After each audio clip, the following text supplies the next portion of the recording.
Okay, folks. Happy Saturday. Let's get some lights on here. There you go. You don't need it. It's actually plenty bright, but this is probably as bright as most people's play area. But play area, paint area.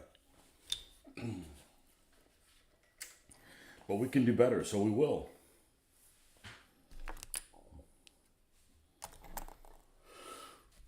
Well, last night was a bust. I was only able to get on here like 40 minutes and nobody was on. Everybody had big plans. That's okay. I had an opportunity to paint, so I did. I don't remember exactly what I did. Oh, yeah, I started on the next Australian. Well, we've got 3 done so far, except the tufts. We said we're going to take a look at that.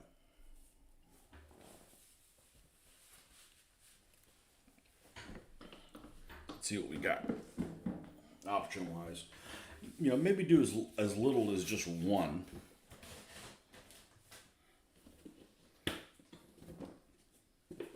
Per stand. Need my glasses again. Okay, I know we've got some dry stuff from Australia. This is like gold because you can't get that. Let's see what else we got. I like using a couple different ones in there for variety. I definitely have some dead ass looking grass for sure. That might be a possibility. These huge miniature ones. That's mossy. That's too. Maybe we'll see.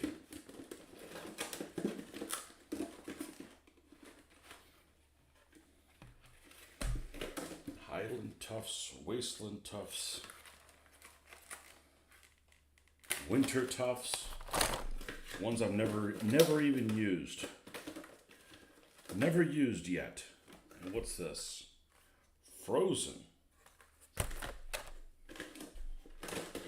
We are probably going to do some snow type stuff at some point. We're not going to take that on right now. It's bad enough that I moved into the desert.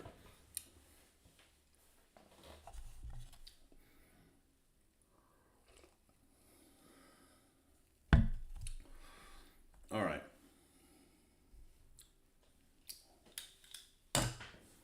Let's take a close look at some of this stuff here.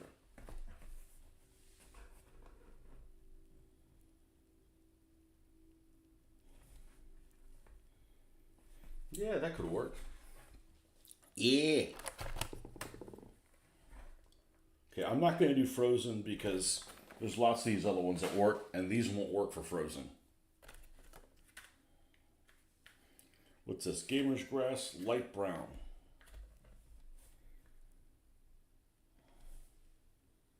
I like that too.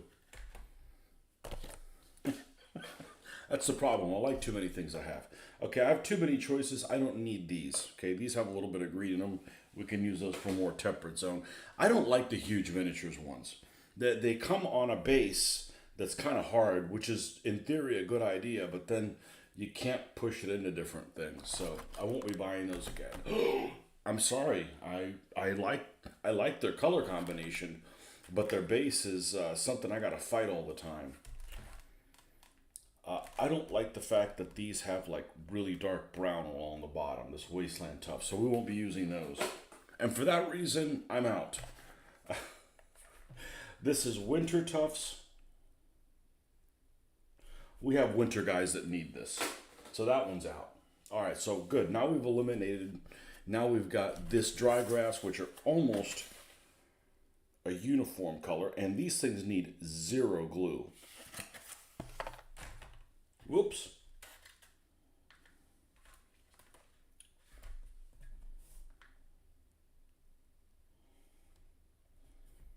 Highland tough. Is the Highland that arid? I guess it depends on the type of month. What is this? Is this also light brown? This looks like freaking.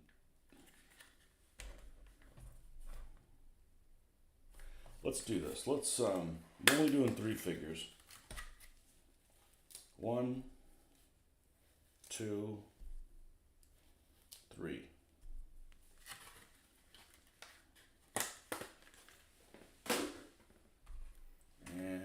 Highlands.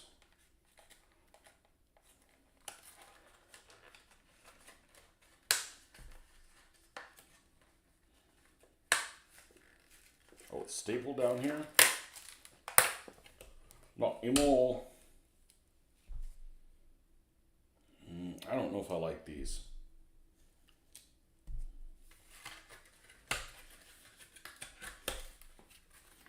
Why'd you buy them? I don't know.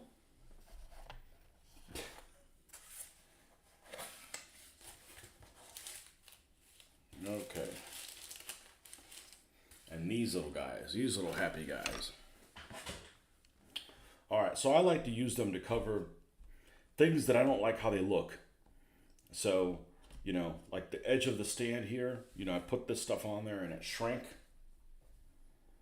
So we want to cover some of that up. Where's my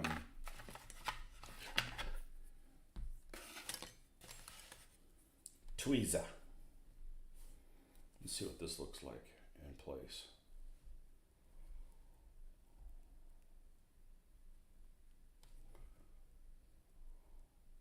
Well, there's enough stickum on it. I don't have to use glue. That's good.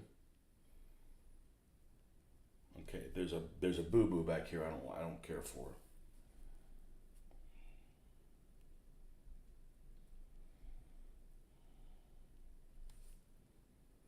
Places where the filler didn't fill in. So I got two options. I got to put more down or just put a tuft there and move on. Okay, we're just going to do two on that one. I don't want to do too much. All right, let's get one of these Australian tufts. Actually, guy looks pretty good.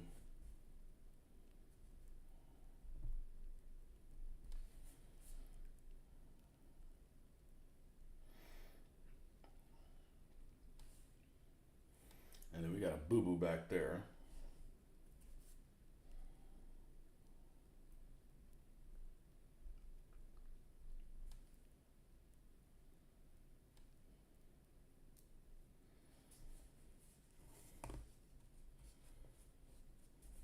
And they don't need to be symmetrical.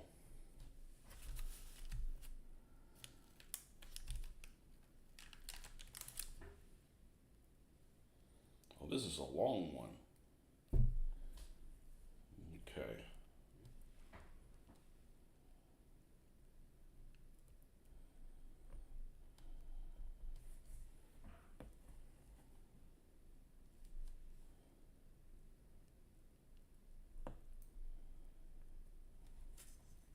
That's it. Two tufts are good on those.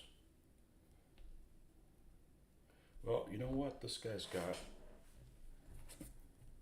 Let's not do one of three different kinds. That's a little too ironic.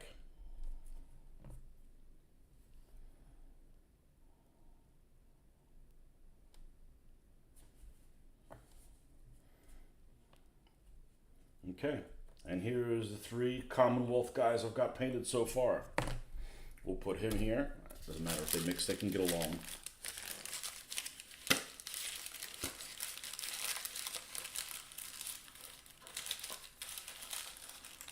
Oh, that's why that's happening.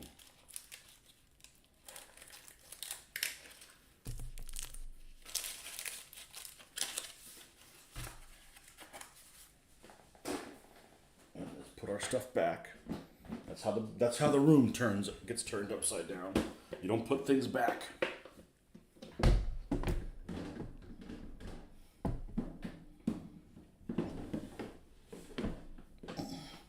Okay. Oh no, you're going away.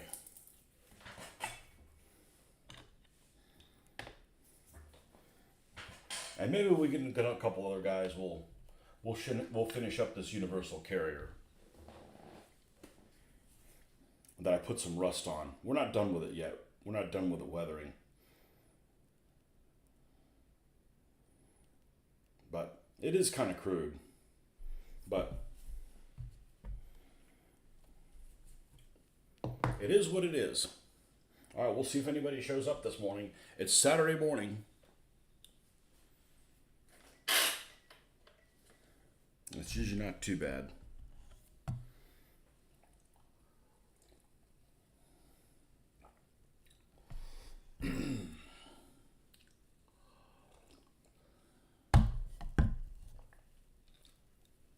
All right. So here's another Aussie. And I think we got his pants where we wanted to. Maybe we wanted to lighten them up a little bit more.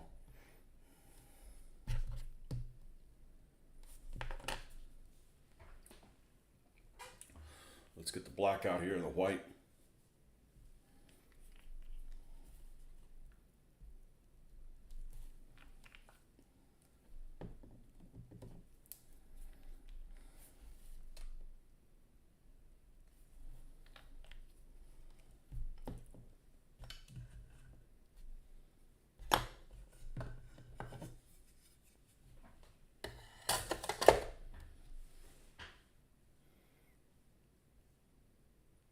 Yeah. Really liking how those guys are turning out. Well, that means the Italians and the Africa Corps look great too.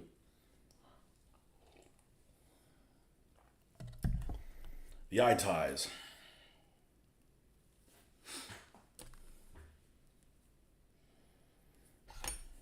And khaki.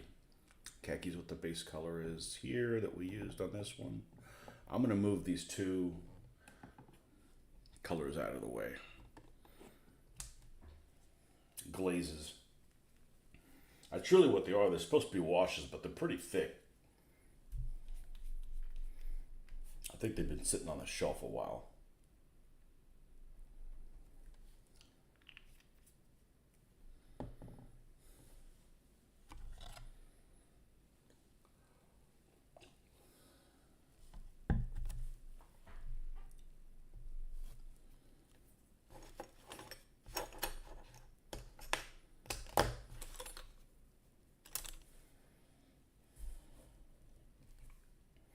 I came really close to buying a couple different things this last week, and I walked away with only getting one thing. It's just some things are just difficult to get, or the shipping is just brutal.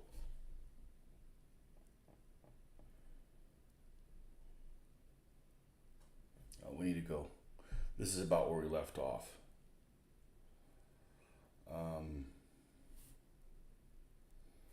So we need a little bit more white. So we're gonna do an I should get them next week. Should do an unboxing on them when I get them. Nothing huge, but no, it's not more 88s. I'm not going to paint those 88s in crew until we're ready to do so.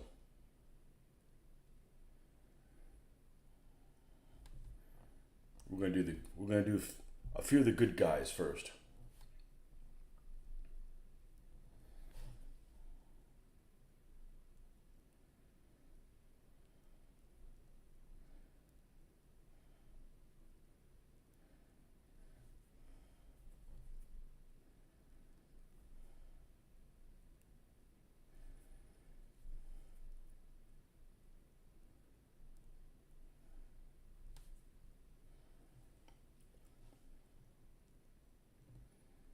Maybe just a tad bit more.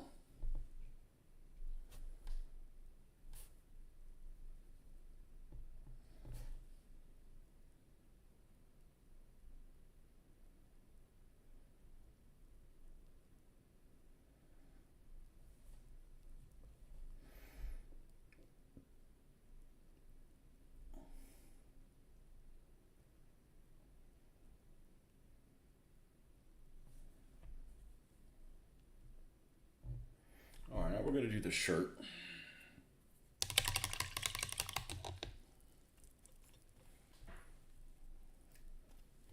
And this shirt we used a sand color.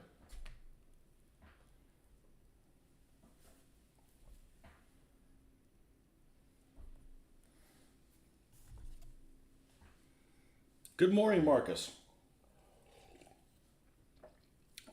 Well, I really didn't want to, but if I'm going to use these guys in any kind of a scenario that I have, I needed to get some guns for them.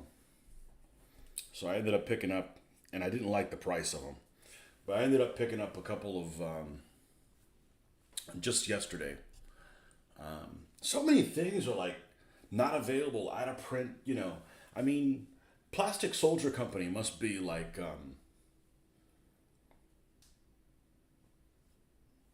really bad at putting things back into production because everything seems to be out or frequently. But I wanted to get a couple of 2 pounders. So I got this Vesda ones coming, but they should be here next week. We'll do an unboxing on them. They come with 2 crew members, so we'll have to supplement them with other guys. Like this Brook is like a perfect candidate for crew member for that. There's one of the scenarios that has like a squad of infantry and like 2 2 pounders. So it's like perfect to get the ball rolling for the desert, right?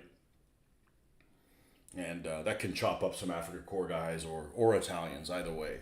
So,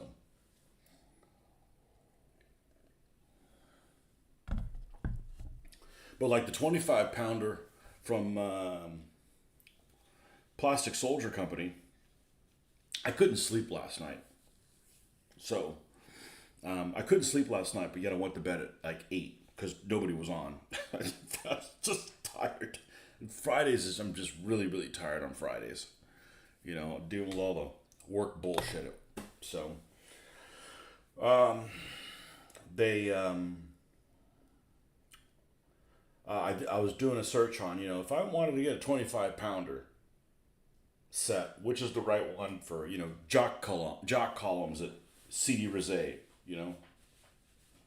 because I don't mind using some of these scenarios as a guide, but I think I'm probably going to do better making up my own stuff, because it's kind of geared more towards this rule set that's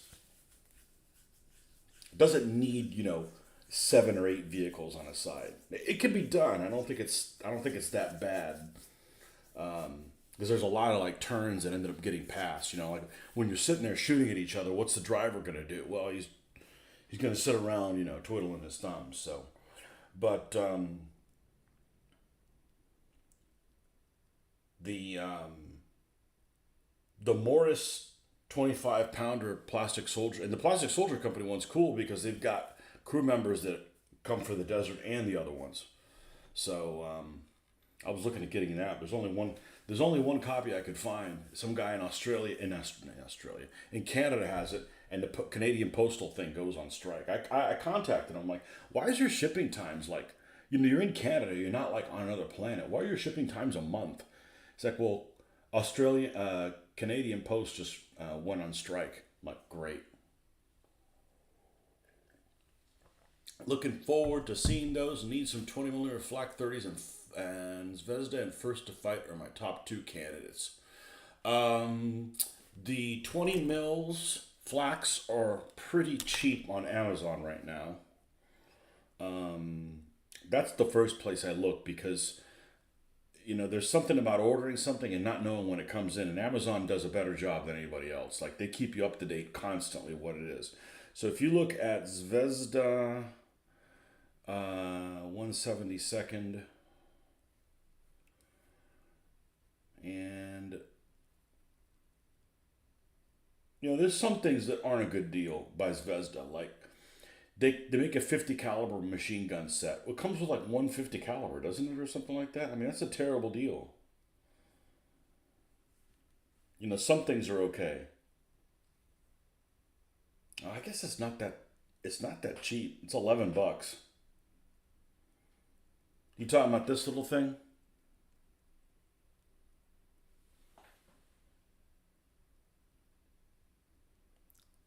Good morning, Ben.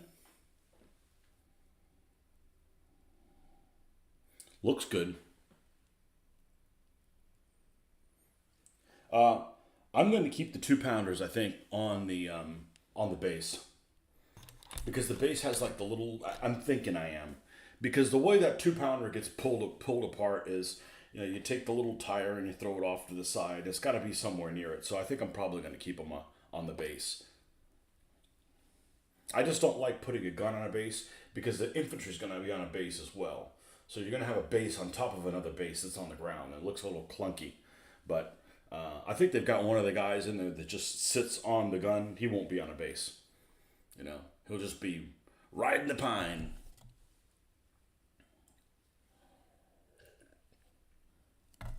Okay, well, we got 3 blokes completely done, and they look fantabulous. They look fantabulous.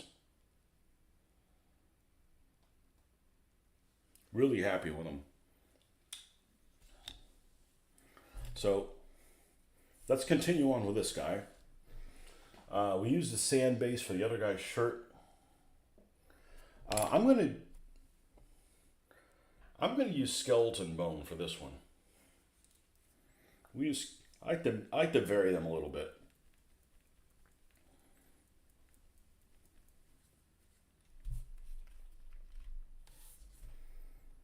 We're going to keep all the digger hats the same though.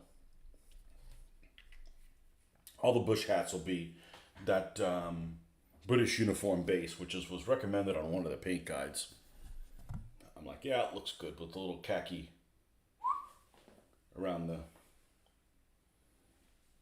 scarf. That's so you can blow your nose.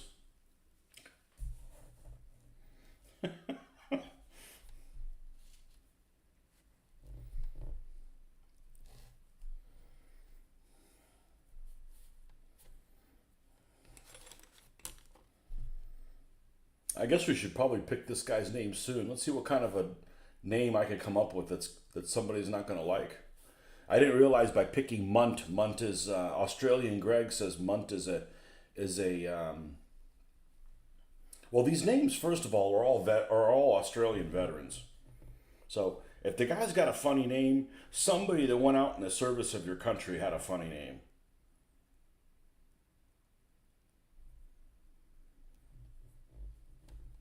I mean, we could do Smiths and stuff like that, but that's kind of boring.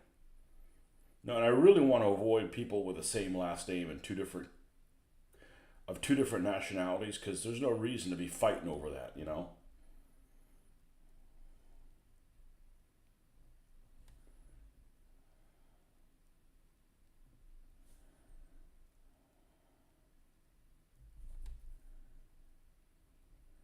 But Australian Greg says Munt is a slang for an ugly person. I said, well, somebody with a last name of ugly person went out to kill Jerry's. Sorry. Ugly people are allowed to kill Nazis too. Have them kill all the Nazis, okay? Win the war, and then you can worry about who's ugly. You missed last night's stream. Indulge in some fake Baileys with chocolate clementine flavor and got sleepy. Yeah, I needed you, man. I needed you because I didn't drink at all. And I'm like 40. I had like 3 or 4 people watching and nobody, or 3 or 4 watchers and nobody was saying anything. And I don't know what people waiting for Mitch's feet to show up or, Mitch's feet aren't going to show up anytime soon. Okay. Keep it in your pants. Fake Baileys. What the hell is fake Baileys? Look at this coffee maker. Look at the inside of this thing. There's no cream on this. It just makes this foam naturally. It's one of those Nespresso things. It's like curdled milk. But it's just black. Black like my soul. Yeah, I had 2 or 3 people watch, and I wish I could tell who it was because I could at least engage in them. But maybe it's people that are devious. Maybe it's people I work with that are like, man, we don't want to say anything. A couple of people at work know that I have a YouTube channel. That's fine. I don't say anything on here I wouldn't say to their face. Not like I'm going to talk about work.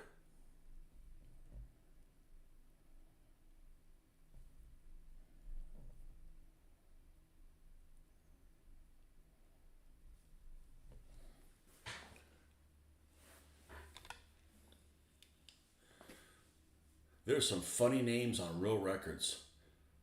W. Sex King. Australia Victoria Inward Passenger List. Smug Wang. Smug Wang.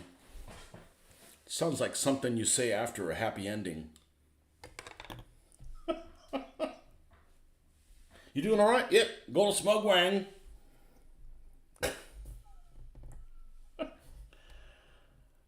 I tried not to pick ones that were ridiculous because there's some that are just ridiculous. I mean, I don't want to be like Stephen King and be like a dickhead that makes fun of my own people, right? Like I didn't know what mutt meant. It just sounded like, it wasn't like it was just an unusual name, you know.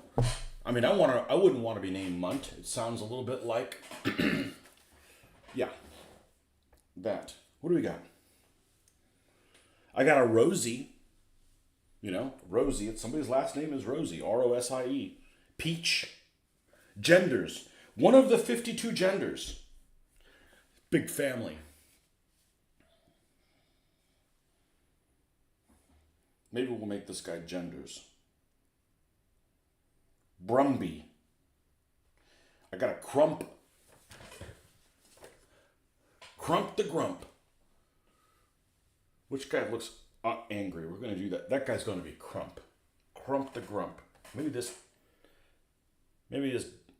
lad that's stabbing ahead. Like, I said no more encyclopedias, or whatever. Smug Wang. Yeah. I don't know what the makeup of people is in Australia in the 1940s.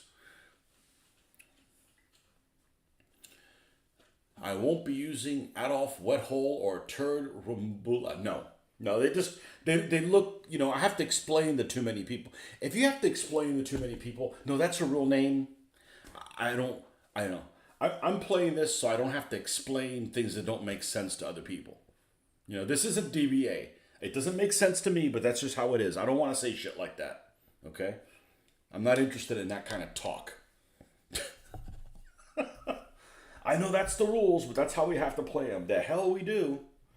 No, if something's definitely broken, we're not going to do that. As a matter of fact, before I play again, I'm going to start working on a chart because there's some anal retentive things that interest me, and there's some anal retentive things that don't interest me. I can't be into everything anal. Okay, I want to look at the penetration charts. What do we of the weapon systems of the tank guns before I go again? And I want to, because this game uses arbitrary numbers. They don't correlate with anything, but I'm going to just do a spot check and make sure they're okay, because I haven't felt like they're not okay yet. But as we start adding 2-pounders and 50L42s and 37L53s and all these different things, they all kind of have to jive with each other. Now, normally that would be a problem, but this game is basically point blank all the time. So you basically take the maximum penetration is usually like 500 yards or maybe 500 meters or 200 meters or something like that is enough. So I'm going to just kind of spot check and make sure that everything jives, because I was cool until I noticed that the author made a human error, or maybe whoever he subbed it over to made a human error and put the wrong number of crew members on a Panzerjäger 1. So, because the rules in the Panzerjäger 1 says it's a 2-man crew, commander and driver. Yeah, no, it's not.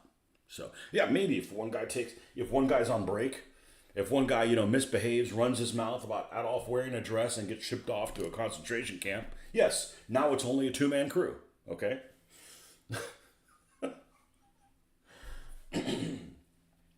But it's supposed to have 3 folks in it. And a lot of these anti-tank guns, I've noticed, have bigger crews than they would normally have. Like a 2-pounder to me, that's a 3-man crew.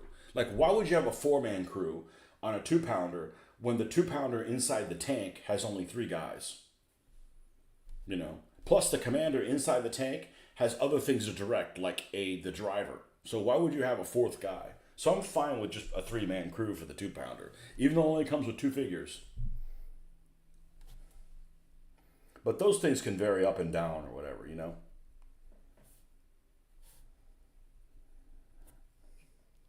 But I'm not going to go and do every weapon right off the bat. I'm going to do like the ones that we're interested in. Like, okay, let's check the 47. Let's check the 50 millimeter, the 2 pound. Okay, it's this much penetration in the game, and how much is it in real life? And if this is equivalent to this, that's what you use algebra for, right? If this is equivalent to this, then this should be equivalent to that. So something's off.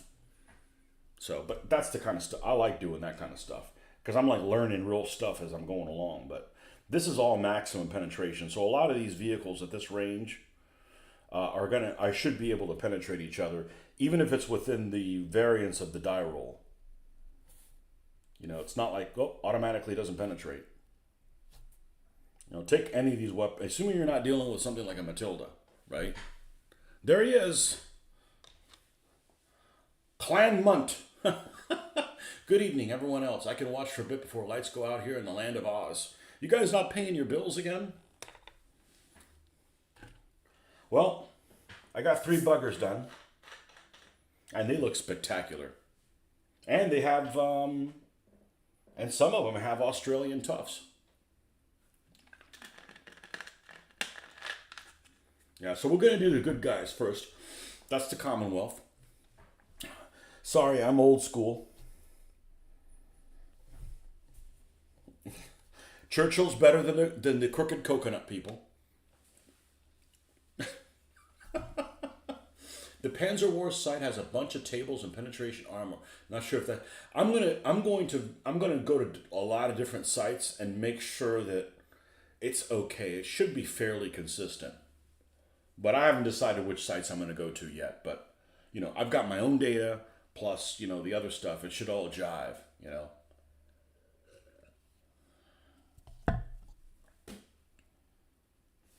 Ben, you weren't here the other day when I was talking about, and I don't want to talk about it too much, because if I tell you I'm going to do A and I can't do that, then it was against my wishes and I was the first one to get pissed off about it. But we're supposed to spend 2 days in London when we go in if we ever get to go to Europe. This is, I don't know, the 8th trip we're trying to plan going to Europe, but going to Spain, drop my daughter off there. She's going to do a semester in the south of Spain for college. So we're going to take a European trip, and we got to fly through Heathrow. So we're going to probably do 2 days in London. I really wanted to go out to the tank museum and tell them that the tanks are painted wrong. Take that, what's that guy's name? Dave Fletcher, by his mustache, and go, hey, this is the wrong color Dunkelgeb here, clown. No, but it's too far away. It's like, you guys put it almost in friggin' Exeter. Like, that doesn't make sense. So I was trying to get, I think the Imperial War Museum is definitely somewhere I need to go.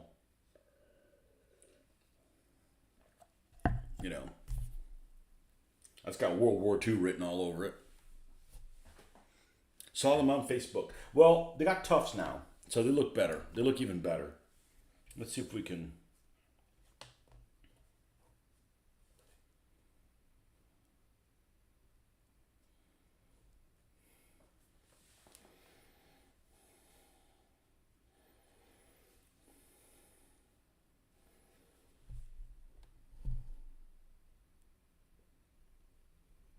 Let's see if we can improve that.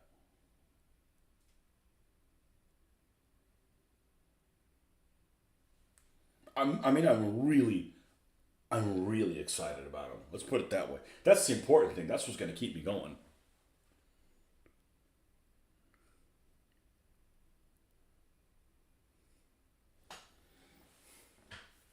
Love it. Love it. And I got mid brown quick shade and light tone quick shade to do some other little rusty tones. So maybe we'll finish the Universal Carrier today. Not today. Well, maybe today. But, we got to get a squad or so of these. I'd like to get all these guys painted before you go to and do the bad guys. Do the fascists and the crooked coconuts. The real fascists. Germans aren't fascist. Italians are. Imperial War Museum, last time we were overseas, well worth a visit. Oh, let me go out there and straighten them out. So there's one thing that I found out that I'm not very knowledgeable about compared to a lot of you folks. And I mean about people on the internet in general. I know my Russian vehicles. I thought I did. I know my German shit. I don't know my British stuff. And there's a couple of reasons why I don't know my British stuff. The British stuff is as quirky and as switcheroo as the Germans. The German stuff is very switcheroo. Like, they'll build a tank and they're like, this padding here, it hurts me. Can they move it somewhere else? Yes, we'll make a little modification. And the next thing you know, they can't get anything done because they're constantly modifying their little tanks. Okay? That along with a lot of other things. So the Germans constantly were adjusting things. But the Germans are active in every theater. So you can't help learn about the German vehicles because, they're in North Africa, they're in Russia, they're everywhere. The British, or at least the early war, are really only in France, which I personally don't have any interest in, which is a shame because the paint scheme that they used in France is really cool looking. And I love the rhino symbol. So those two things are going, they weren't around there too long. Just doesn't interest me. The Western Desert, and that's it. They disappear after the Western Desert. So, but they have all kinds of quirky little things, like, the 25 pounder, does it have a muzzle brake? Does it have this thing? But, stuff that I would be more familiar with the German stuff. And there is this fetish for everything German to make, the book of, Wehrmacht, Osprey's Wehrmacht underwear on Tuesdays. I mean, it's just like super anal retentive. I don't guess the Germans were really, like cuckoo clock maker, like wanting to take down a bunch of notes of like, and on Tuesday I wore the lederhosen, and then, they have all this information to like give you. So I frequently find myself that I think I know everything about a British vehicle, and I don't. There's all these little quirks and things that I'm not familiar with, and it's just because, I don't know, you're busy winning the war instead of writing down, what color something or another they had. Plus, there's this fetish for everything German. I'm like, okay, the German stuff is cool, but they need somebody to fight. And I've said it before, I think the British stuff in the desert is cooler than the African Corps. I like it better. It's more interesting to me. Okay, if you're struggling to find model shops in London, it might be worth seeing any clubs that meet the days you're there and see if anybody can do a sale. Might even sneak a game in. Well, so here's what I thought about. That Hannon's place has a lot of stuff. And I could save shipping. However, and hopefully, the dollar to the pound is going to rise. Just saying, I did a search on that the other day, and it got up to 0.9. The dollar was 0.9 of a pound like a year and a half ago. Like, why didn't somebody tell me? No, the exchange rate is fine. It's always kind of been the same thing. That's not the big thing, but you could save on the shipping. But I don't know if I got any space to carry anything back. We're going to carry carry-ons only. We got too many flights to take, so I don't think I got space to do that. So maybe it's probably a good thing that there aren't really a whole lot of model shops in London. So, I mean, what would I go to get there that's not available on the internet? Some place that has a ton of plastic soldier company stuff. Well, their boxes are huge, and I don't really need anything. I just I just order something when I leave, and when I come back, it's here. So then I'm trying to decipher the whole. I couldn't sleep last night, so I'm trying to crack the code on the British armored brigades and divisions, and I think I know what I'm going to do. Because you got vehicles that are like, if you're talking about like the 7th Armored Division at Sidi Rezai. Okay, the 7th Armored Division in Operation Crusader had 3 brigades. the 4th, the 7th, and the 22nd. And they each had their own symbol within that brigade. And they make decals for the brigade, and they also make decals for the main division. And I'm like, well, when do you use the brigade symbol and when do you use the division symbol? You know? So I think what I'm going to do is I'm probably going to do, if it's a unit that's in the brigade, because I'm not going to do what I did with the Germans of, I'm not going to pick units. I'm going to pick units for the Brits because their symbols are too cool, you know. So I haven't decided exactly what they're going to be, but I think what I'm going to do is I'm going to do the division units, ones that are divisional. But if it's part of one of those brigades, I'll use the brigade symbol. And that way, you get to use some of both. And what I wasn't aware of is those things went in and out. Like the 4th Armored Brigade, which is the Black Rats, also have a Jeroboam, but it's facing the other way. It's, it eventually got pulled out of it ended up going independent. And I'm like, holy crap, how do you keep all this stuff straight? It's just as quirky as the German stuff, except there's not the depth of volumes of information to read about it, And the quirkiness, I think, makes it interesting to me, It's not like it's always, it's always this. I could go urban exploring at the old Armor Fast factory. Well, I have 2 days and I got 2 ladies with me, so I'm sure my daughter will like my wife won't like anything. And not that she's difficult, she doesn't speak that language, but, I think the Imperial War Museum would be cool. Definitely. And it's free, not that that's a huge thing, but I'm more interested in going there than like the Tower of London, I know we'll go throw things at the guards at Buckingham Palace because that's the kind of stuff I do. No. Not my king.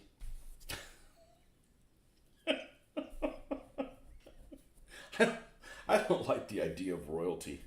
I don't like the idea of people that have stuff just because they're, of a certain birth. I'm not a fan of that.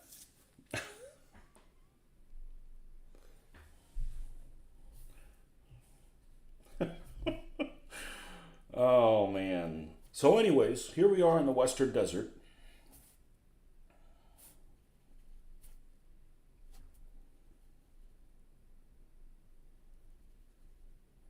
But yeah, the Brits put the old Australians kind of in a pickle. They had these the sixth Australian Division basically pushed the Italians out, and then they got sent to Greece, and that was a debacle. And then the ninth showed up, that was kind of green, kind of to take their place, and then they got surrounded at Tobruk. That's why I said, we're gonna go to the Pacific and deal with the nips. Two what? 2 porters. Oh, 2 porters for my stuff. Yeah. I don't need stuff that, if I have too many things, I just get distracted, and the next thing I know, I don't work on anything. So, it's this balance of have something to look forward to, but don't have too many things, because otherwise it's like, it gets overwhelming. So I do have a couple 2-pounders that are coming next week, hopefully.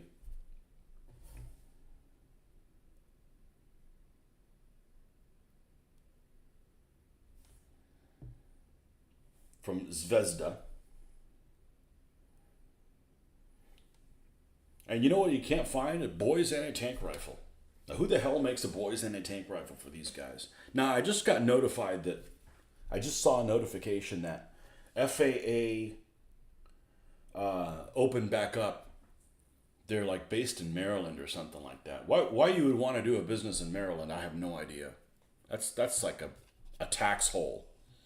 But that's where they're at. I think they used to be in Virginia or so. I don't know. But anyway, so they're back in business. I've got some FAA figures, and those are the first figures I'm going to do head conversions. I absolutely hate their heads. There, that's right. I said it. I hate their heads. So, but I got enough extra heads. I would, I wouldn't mind trying that conversion on them. All right, let me go get a soda. I'll be right back. Forgot to say thanks for that linking that site with the mag stuff. They have a load of old Heliograph and other magazines. Have I got any Marmon Harrington armored cars? Not yet. I need Mark IIs, and I can't find somebody to make Mark IIs. Or whatchamacallit doesn't make Mark IIs. They make a Mark III. Yeah, I could see having a couple of Marmon Harringtons and a couple of Rolls Royces. But like I said, I still have to buy a new Matilda turret and get the Matilda situation. So I'm like, no, let's get the infantry done. Marcus sent me these really cool figures.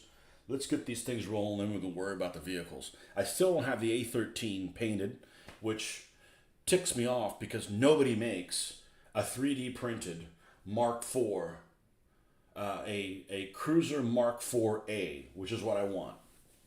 An A13 with a Beza in it. Nobody makes that. So, actually, the 3D printed one from China is closer to what I want than. I mean, I want it because that's what they used in that time period.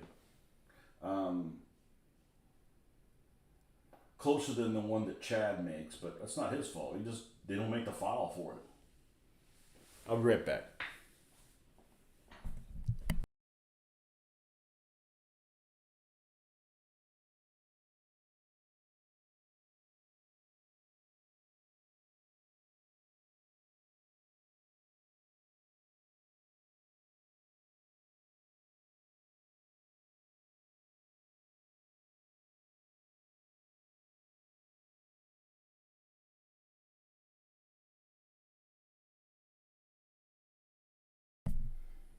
I enjoy, I really do enjoy shopping and not buying things. Like, I was like trying to figure out, okay, if I wanted to get some M1340s, they make those quick 2-packs from Italy. How much would it cost? And I'm like, well, I'd like to have 6 or 8 of them. That's a lot of money. I'm like, okay, well, that was fun. That was a fun little exercise. But they come with decals. So there's a savings on that. I entertained, and I did the same thing when I was doing 15s. I'd be like, hey, let's see who makes Visigoths. So I'd look at all the Visigoth stuff, put them all in the cart. Okay, that'd be like $50. Okay, that's fine. And walk away. Like I got my shopping thrill without buying stuff. I still bought stuff. I still bought more than I needed, but imagine that cut me down some as well, not having to buy that stuff as well. Yeah, Marmon Harringtons and Rolls Royces, and the ones I really like are Humber Mark IIs. Humber Mark IIs are just sexy. They just really are. I like them better than the Daimlers. Has that huge? Oh man, this must be a really powerful machine. That must be a really powerful gun. It's like a 2-pounder. No, it's a 15 mil.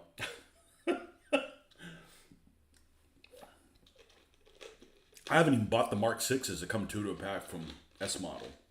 I get discouraged when I see something. It's like it takes that long to get to you, and I'm like, by the time I get it, I'm not even interested in it anymore.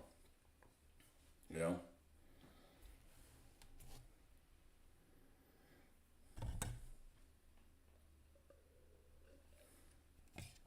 And the shipping just drives the price of everything so expensive. The shipping on S model stuff is as much as the model. I mean, if I could just go to a store and pick up the S model, I mean, hell, it's like $9 for 2 tanks. Shit, I'd buy 18 of them. Can't decide on what names to name your tanks? Freaking give them all the names. Do them all. But the shipping is just, out of control for everybody. And the Canadians, and like the Canadians went on strike yesterday.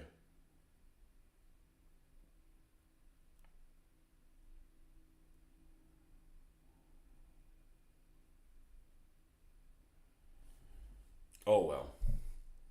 Good thing I got plenty of stuff to work on.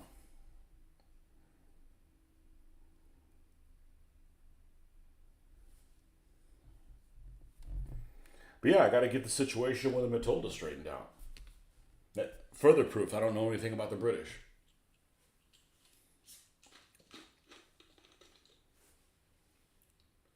It never would have occurred to me that vehicle even existed.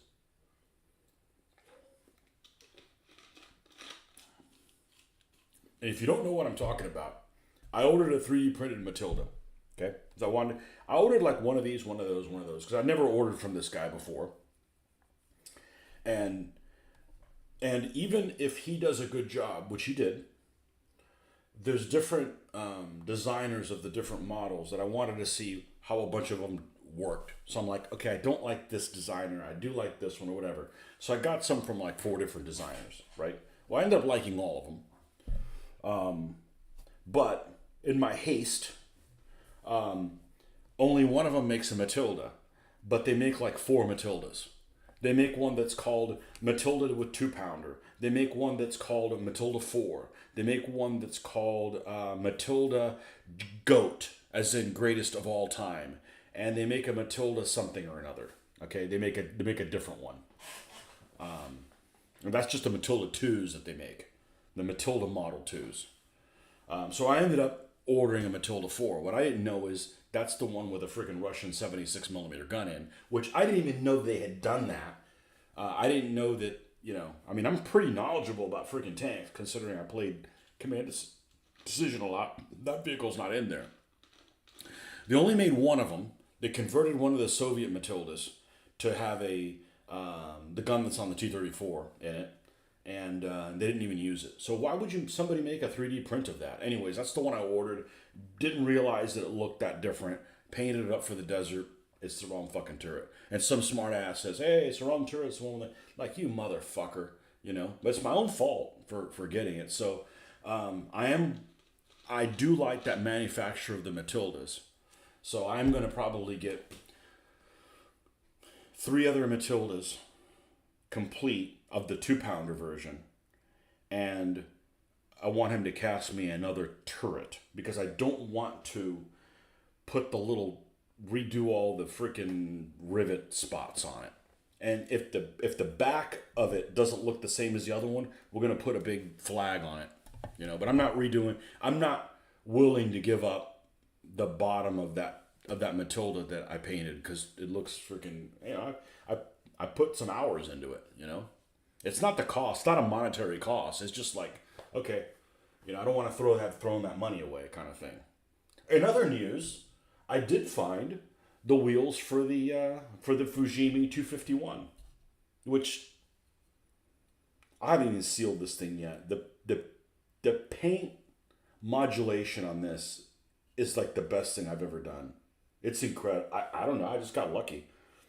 I know what I did, so hopefully we can replicate it on more Africa Corps stuff, but it's just like freaking perfect. It's exactly what I was looking for. So, but it just takes time. None of it's difficult. But that Matilda was really frustrating. Really, really frustrating. Because it turned out so well. And it's like, great. It's some freak Matilda thing. And I'm looking at it, I'm like, yeah, the mantlet's not right.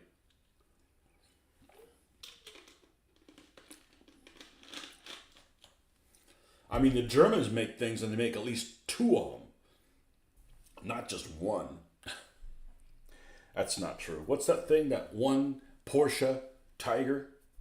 That ugly ass Snuffleupagus looking tiger? If you don't know what that is, if you don't know what Snuffleupagus is, well, you're not from America. It's definitely front heavy. And it's not an attractive, they only made one of them. And it was a command vehicle for the elephants. They only made one of them and it had Zimmer in it. So if you buy one of those and don't put Zimmer on it, I guess I should thank the guy for telling me it was the wrong turret before I ordered more. But there's a guy on one of the modeling sites this morning when I couldn't sleep. He made some kind of a post like, I was on a tear with my airbrush, and he's got these Tamiya kits, 16 of them or something like that. All German shit, because he's a wearaboo. All German shit. And on one side, half of them are all painted in an ambush paint scheme, including a Panzer II and a Panzer III. and I was dying. I just don't want to be that guy that says, I did a good job, but the German Panzer IIs and Panzer IIIs, never seen them ever painted an ambush. And throw his airbrush out the window and, turn into an active shooter. I don't want him to do that. I don't want people to turn into an active shooter, so let him keep thinking whatever he's thinking.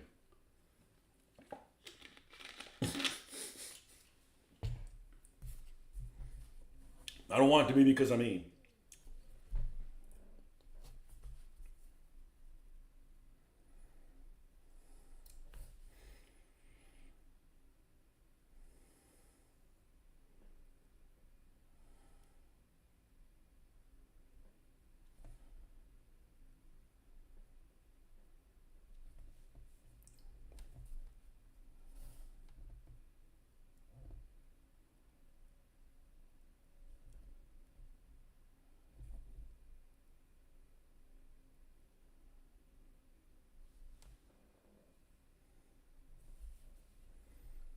All right, let's bring this guy's shirt up a little bit.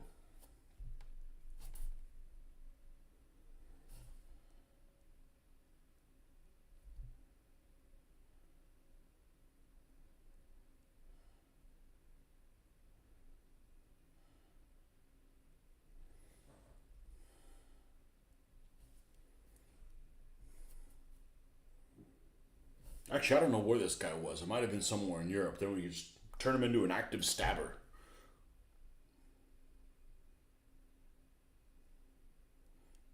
Active slasher.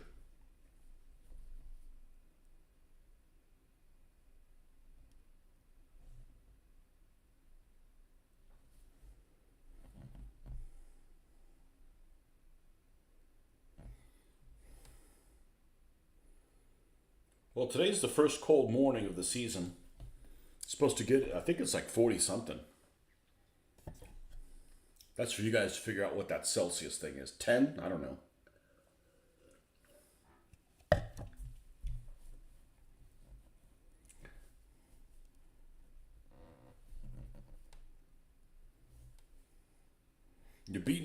You beat Napoleon, and then you get his measuring system. Eyes are getting heavy. Good night. Okay, Greg. See you on the next one. Yeah, I couldn't paint any longer, and then I went to bed, and then I couldn't sleep. It took me like 45 minutes to get to sleep.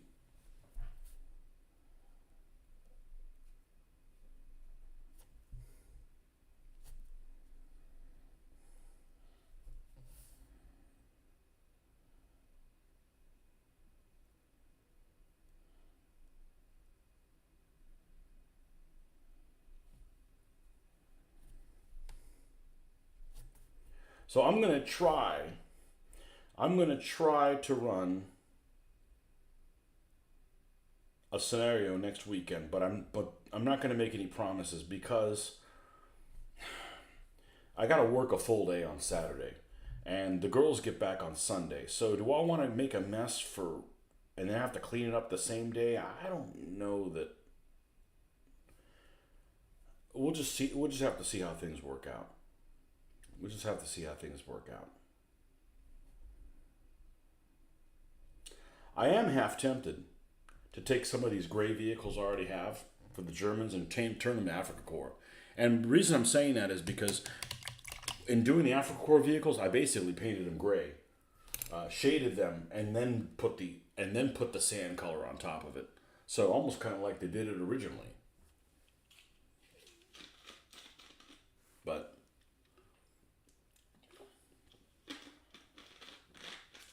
I probably won't do that. But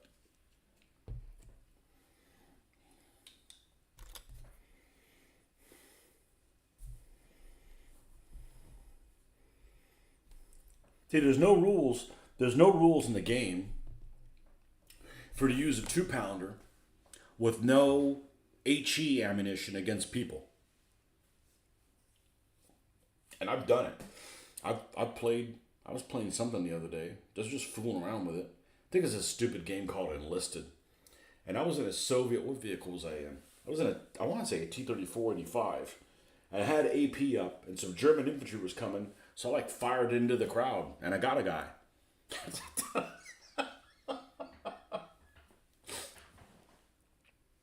So it would be Saturday evening if I do one.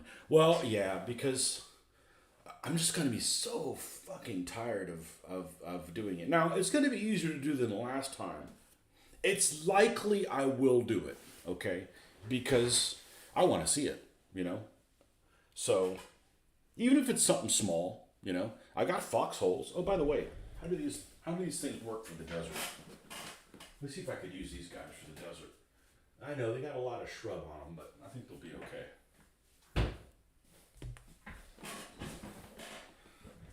Yeah, they got a lot of green, but we could overlook that.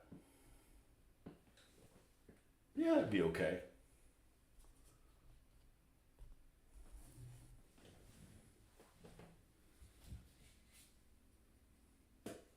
I don't know. Maybe I can't do. Maybe I can do it, but I can't do the desert. You know, I thought about doing, you know, three check 38s versus a KV or something like that, or four, trying to get around behind them. Gotta paint the fourth one.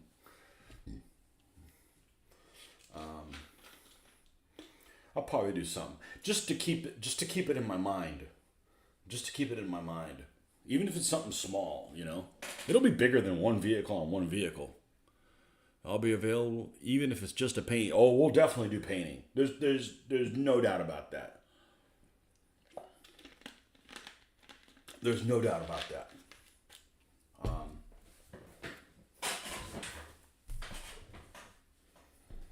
But I'm not going to hurry the process along for the sake of, because that creates stress, and yeah, stress on in between work that's not good. Work is stressful enough.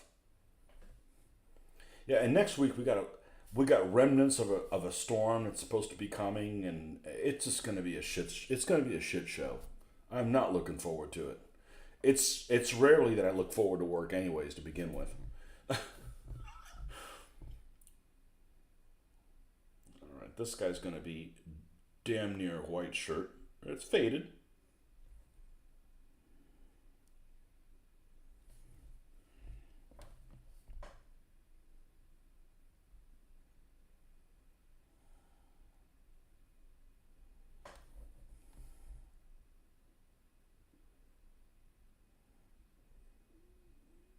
You know, when you've been doing something for 30 years and you see like stuff you've never seen before in your entire fucking life happen. You know, nothing has been an issue, and all of a sudden it's an issue all of a sudden with, like, you know, yeah, we want to do deliveries on a fucking Sunday. Like, what? Like, the fuck's wrong with you? Like, we don't even do Saturday deliveries, and all of a sudden they're going to go like Sundays? Like, what's the fuck's wrong with you? It's gonna be a mess. It's gonna be a fucking mess.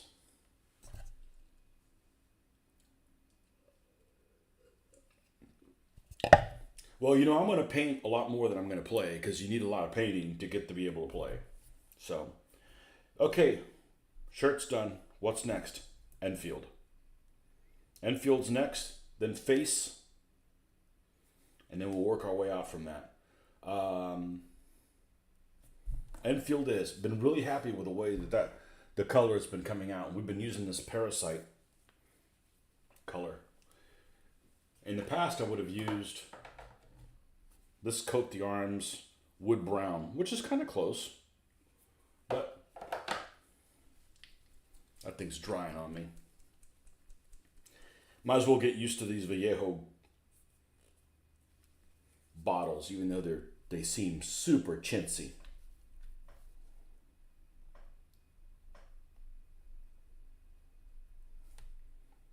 Is that one of those words you can't say anymore?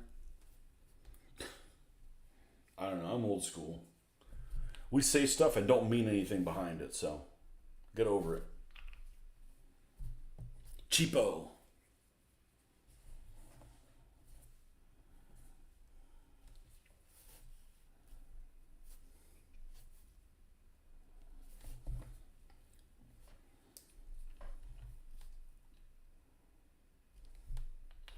I was looking at my numbers like, man, I can't get the 2,000 subscribers. Maybe I'm pissing too many people off. Oh well, we don't need them on here anyways.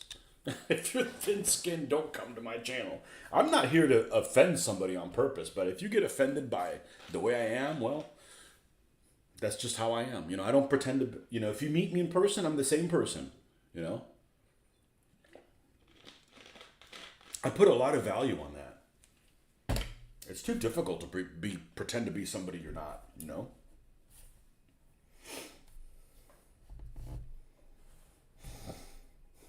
There's people I've met. There's people that I've met in real life that have been on video, and they're exactly the same as they are in the video. And I even told them. I said, I am proud of you being exactly the same way. And it wasn't somebody that was controversial or not. It was this car review guy. He was great. He was just like he was in a video. It's like, so we have met before. And then there's other folks that are just totally different.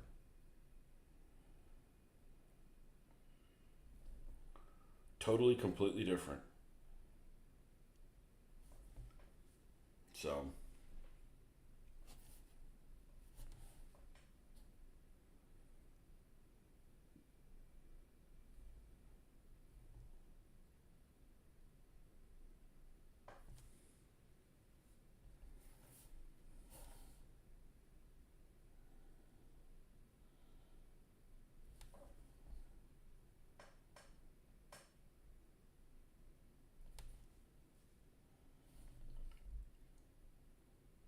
I've met people that are like, they get around their wives and they're like a total different person.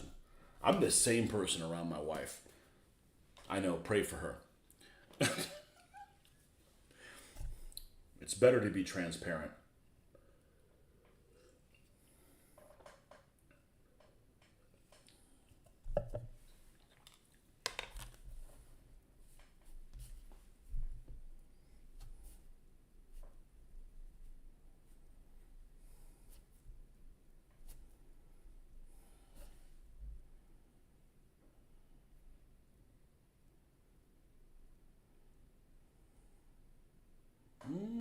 That looks like it's got a little. Let's make sure we don't. We account for that if it does have a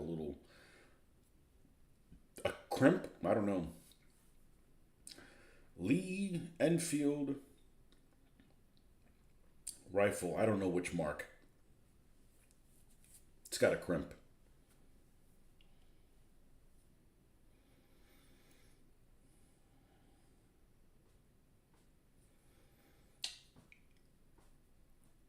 Ready to get pissed off? I don't think it's a very attractive rifle. Because it has the wood all the way across the top of it. That's the only reason why. They actually used to be pretty inexpensive. I thought at one time I wanted to get like a bunch of firearms from the Second World War. Not to collect them, but to like, shoot them and stuff. Just to kind of, it's too expensive. And I don't want to buy a rifle that's all beat up, It just makes me feel sad, You're saying, of course, I've been married for 23 years. Yep, 23 years. Me too. I was saying, we're on 23 or 24? Nope. Yep, 23 as well.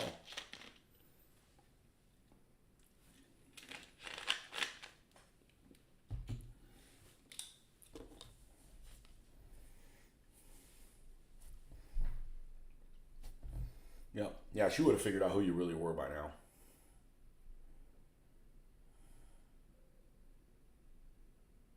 But I see it all the time. People like hide who they are. Like, nah.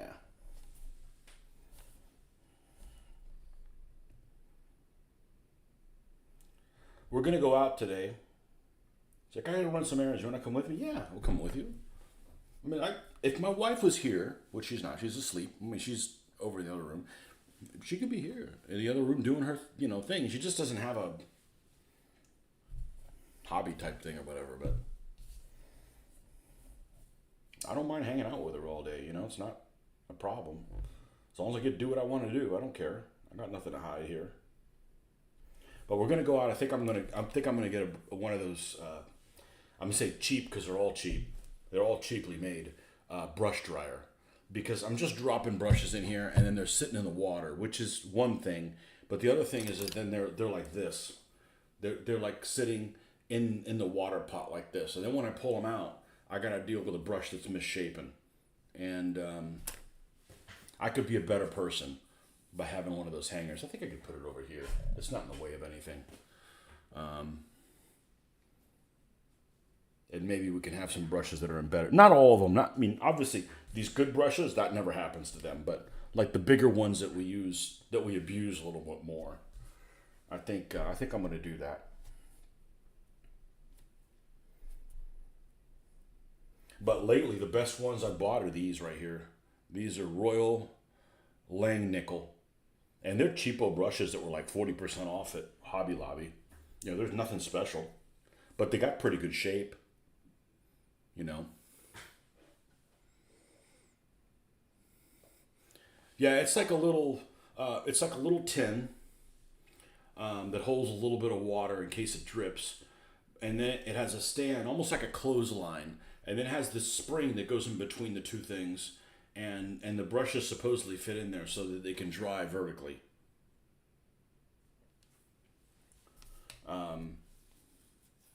I hope it's not too flimsy. That's why I got to put it somewhere out of the way where I don't like bump it. I'm extremely right-handed.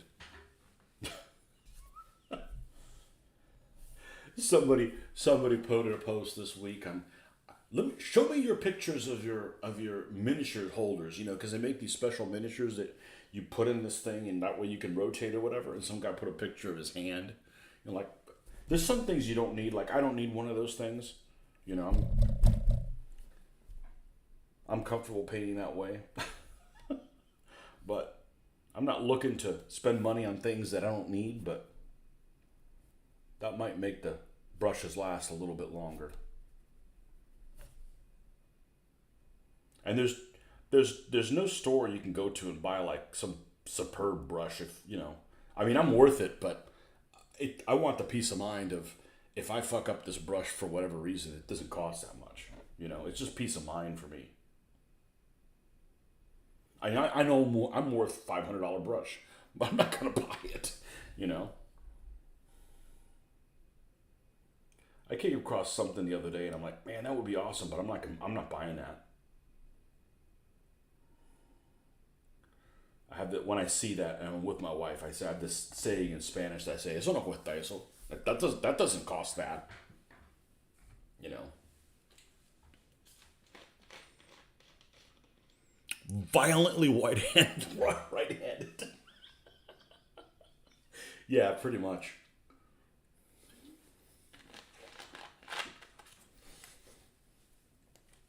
Get away from me.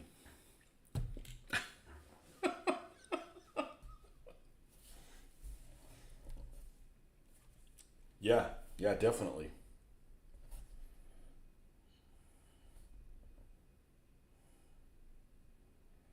I don't know how you people in Europe can shift with the left.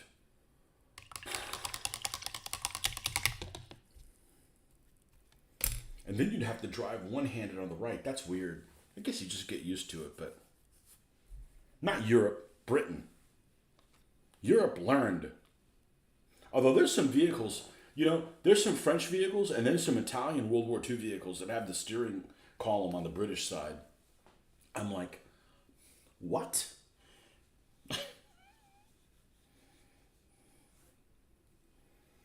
And then not the postal delivery service.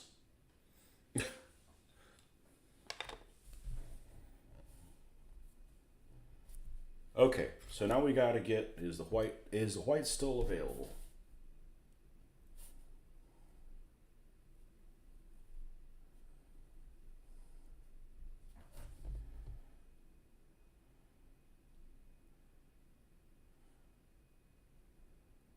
Just a little bit.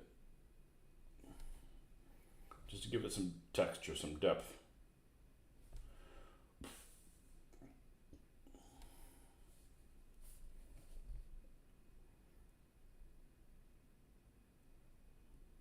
And the black part's not until the back end here. I think that's all we need to do. Violently right-handed. Vehemently right-handed. All right, we got the Enfield parts done. Time to do his fleshy bits. I thought this was a child's program. No, this is extremely violent programming here.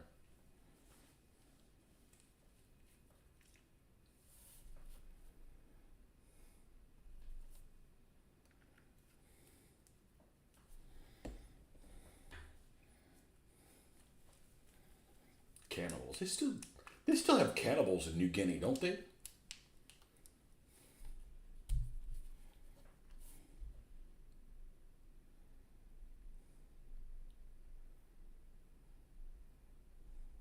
Like different levels of like disturbed type of things. You got like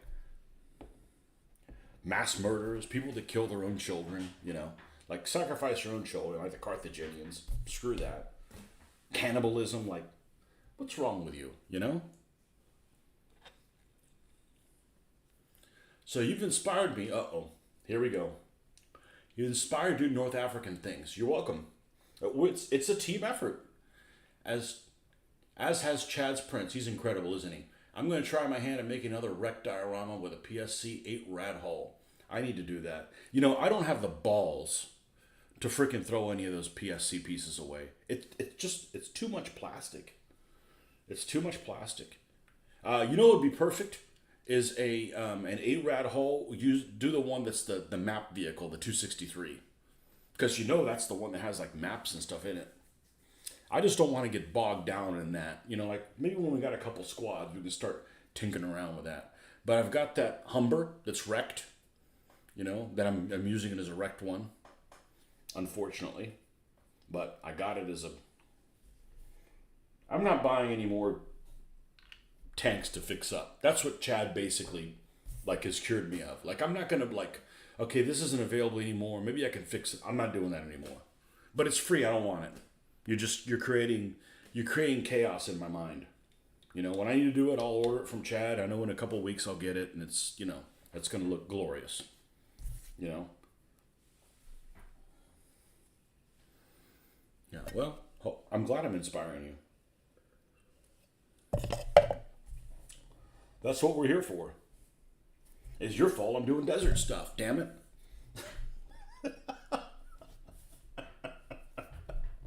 And enjoying the hell out of it.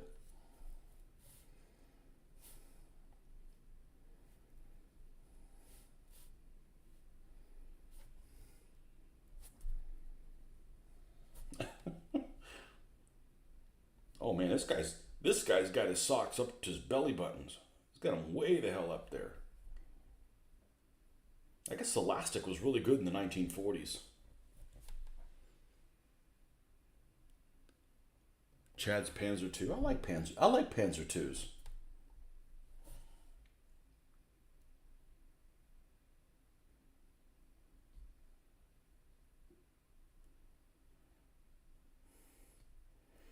The only German tank that doesn't have a turret box in the back, that I think doesn't look all weird.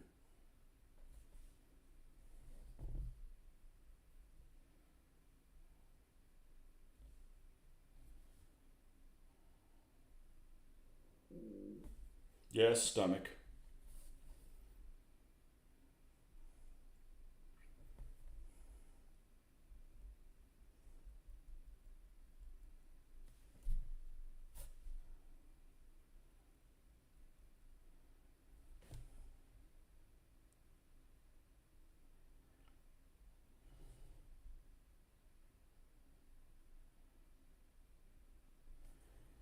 I won't be getting any more prints from him until I get all the stuff from him finished.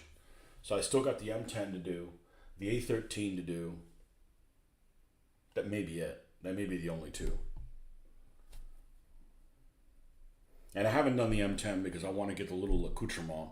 And I don't want to get the accoutrement because it's like, I don't want to get that because I'll want to get the other three M10s. And I don't want to do that because I'm doing the desert right now. So, it can wait. It can wait a little bit. And vehicles paint a lot faster than figures. It might seem strange to some of you, but I cut corners. You're cutting corners constantly when you're doing vehicles. I can't cut corners on the figures. I can't. So, how do you get to some Italians and Australians? So much good material there. Oh yeah, just the accents alone. I was thinking I've got a bunch of S model Italians in my shopping cart. Little L3s with a flamethrower on there. I mean, I already know. I've already written the narrative. Not written the narrative, but I already written the expletives of what the Italians are gonna. Hey, don't burn the carbonara.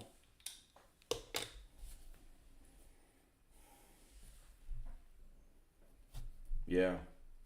Unfortunately, those early scenarios don't have L6s. L6s are cute as shit. They are really an attractive vehicle. Didn't say they were any good, but they are really attractive.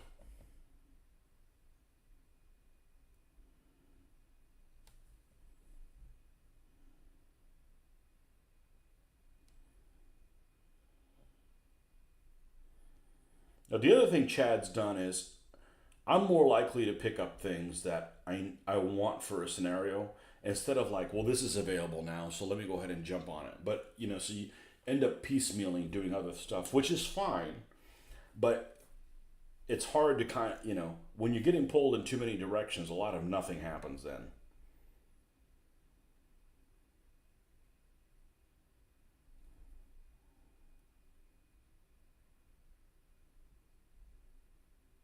God, these guys have such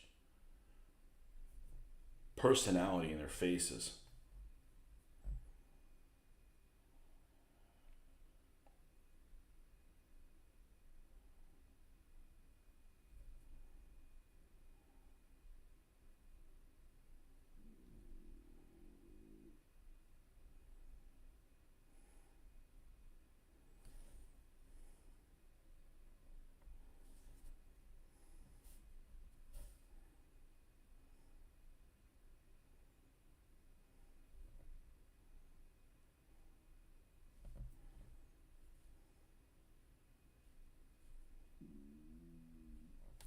Man, my stomach is having a concert.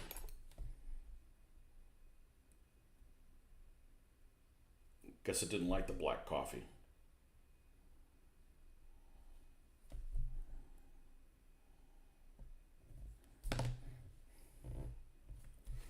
I'll say it again. I wish I had a microscope to see exactly what's going on that makes these plastic figures get fuzzy. Like, what am I looking at? What's happening? I'm just genuinely curious. Like, it just seems just completely counterintuitive that that's happening.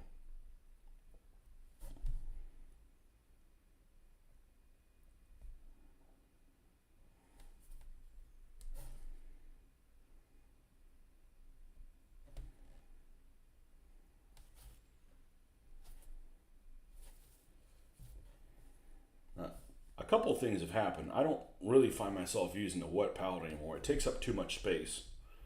And having this little container of cleaner water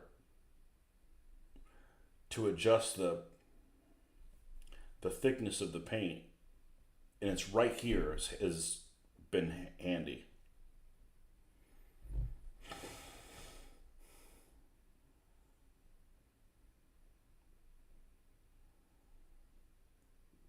And I think all my World War II figures, I didn't paint any of them with a wet palette because I didn't know about it.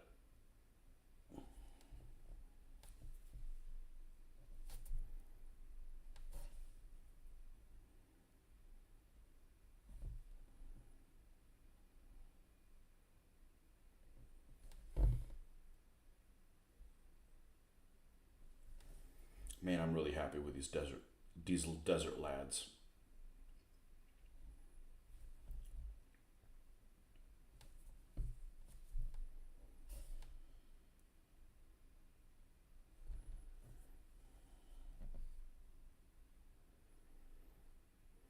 And like I said, we've got specific Australian figures. Like this is a specific Australian figure.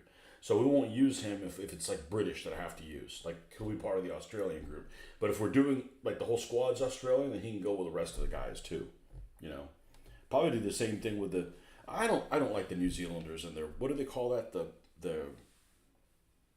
squeeze something squeeze head hat or squeeze something hat. Yeah, I don't really care for that. Sorry, New Zealanders. You know, they could be New Zealanders. They just end up having 10 helmets. I was at a homestay in Tuscany, and during a grill out with a host, an F-15 flew over. He said it was an American pilot. I said, "How do you know?" He said, "It's 7 p.m. We Italians now mangia. You mean eat? At 7? That's a late meal. Oh yeah, I'm gonna go to Spain. Those lazy fuckers don't eat dinner until like 9. What? We'll have to straighten those olive pickers out. I want my work cut out for them. I'm a strict 5 a.m. breakfast, 11 a.m. lunch, 5 p.m. dinner.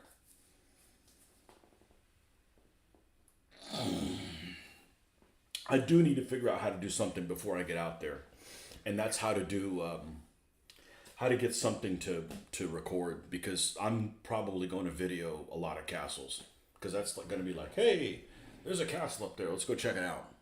Sorry, I like castles, you know, and I'm talking about the ones that are like purpose for like defense, not like the princely ones. I'm talking about the ones that are like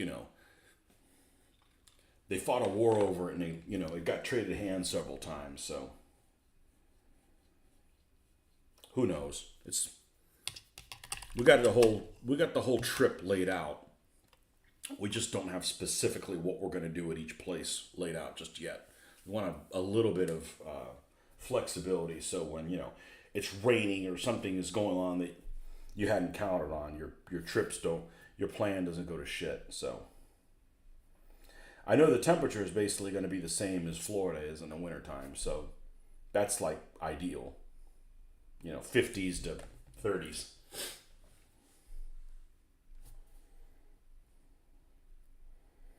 I actually wouldn't look forward to going to a foreign country without in the summertime because I am American spoiled with air conditioning.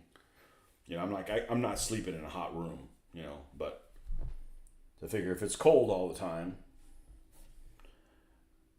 unless those pussyfoots turn the heater on, we should be good.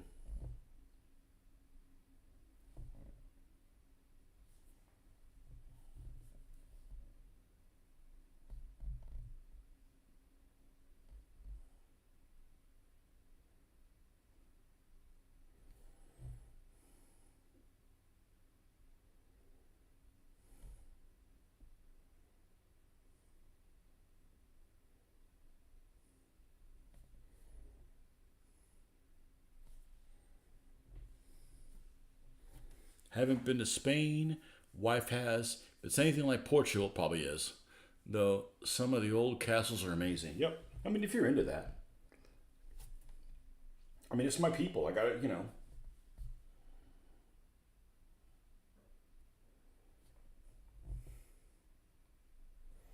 I suspect I'm going to be speaking English to them. It's I could speak Spanish. I have a limited vocabulary. They're going to be like, and another dialect. So,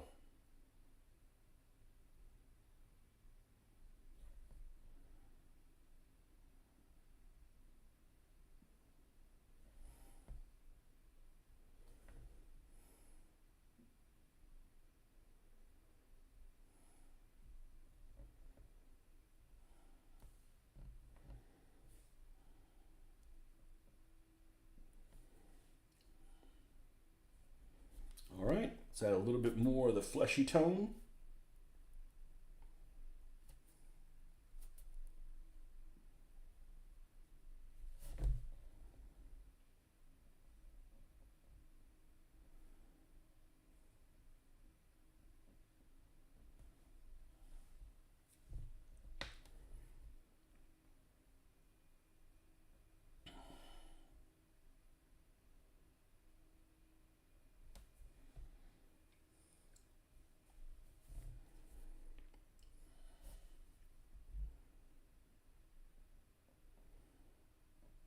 I'm gonna be tempted to do a Spanish DBA army when I get back, but that ain't gonna happen because I'm not playing DBA anymore.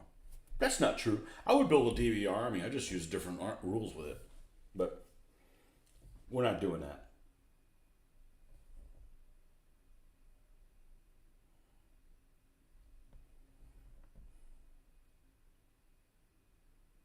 That just doesn't provide a good narrative. You know, I'm interested in the narrative.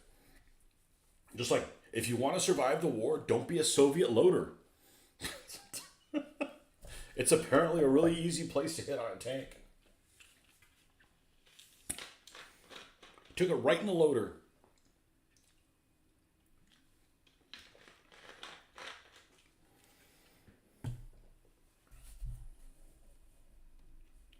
So I guess you watched those videos the other day and it didn't annoy you too much that I had to look things up. Now, I'm sorry that happens, but that's the only way I'm going to get better. And every time I play, it should be less and less and less of that looking up. But I just, if it's like, well, I got to get my shit together and figure out how to play this game before I film a video of it, it's never going to happen. It's just never going to. If I was retired, maybe, it's never going to happen otherwise. Especially BT7, yeah. Yeah, so I'll probably do something with, if I'm not able to get something desert up, I'll probably do something in Russia because I got plenty of vehicles.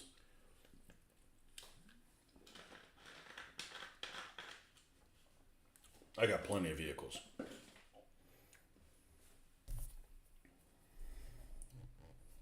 It'd be interesting to see how multiple vehicles on a side works. But it's going to have to put something together where one side has to keep moving kind of thing to keep things going. Otherwise, they could just stop and sit there and shoot at each other. And you don't learn anything from that.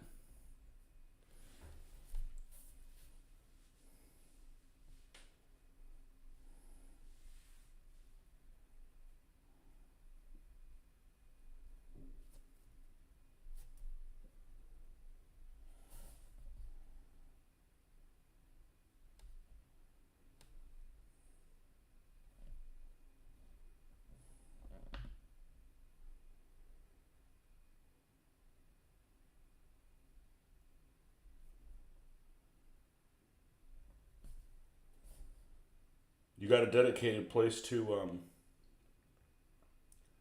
paint? I hope so. A friend of mine who's I kind of lost contact with, but well, he doesn't live in this town, and he moved away a while ago. When he would paint, he'd have to set everything up like on a little TV dinner table. I know some people wouldn't know what that is, but you do. We went 3 or 4 years ago, maybe it was 5 years ago.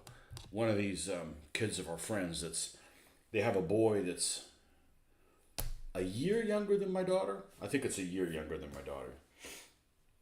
He's like, why don't you come, and the kids grew up together. It's like, why don't you come over one day and we'll play some Call of Duty or something like that. And I think my wife was out of town, so I was going to be playing war stuff with the kid, right, with the boy. And we played a game of DBA. And I don't cook, so we'll go to the store and we'll get some TV dinners. He didn't know what a TV dinner was. I said, well, that's what we used to call them. I mean, they're not really TV dinners anymore, but still, that nomenclature's always stuck in me. Yeah, TV dinners, meals ready to eat, nuke food.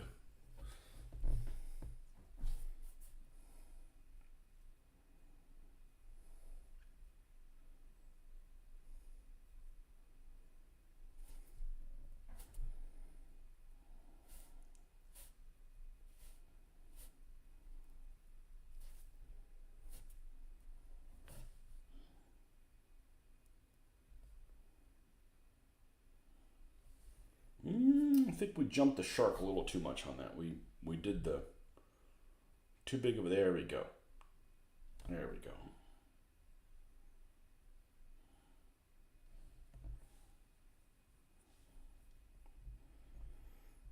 I remember when back in the 90s,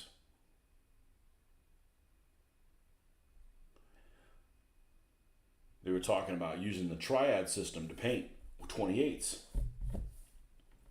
And I think at the time with my flesh, I was probably doing 6 or 7 different tones. And the triad, uses flesh with doing 3, and 28, which, I think that if you go, the more you go up in scale to have the equivalent look, you need to have more different layers, so to speak. And this one person made a comment like, yeah, I don't use a triad system because you end up having a face that looks like a meat cutting chart. And I'm like, I laughed. I still laugh about that. Because that's exactly how I feel. It might work on something else, but a face needs to look like a person, and the person looks like they've been in a fire.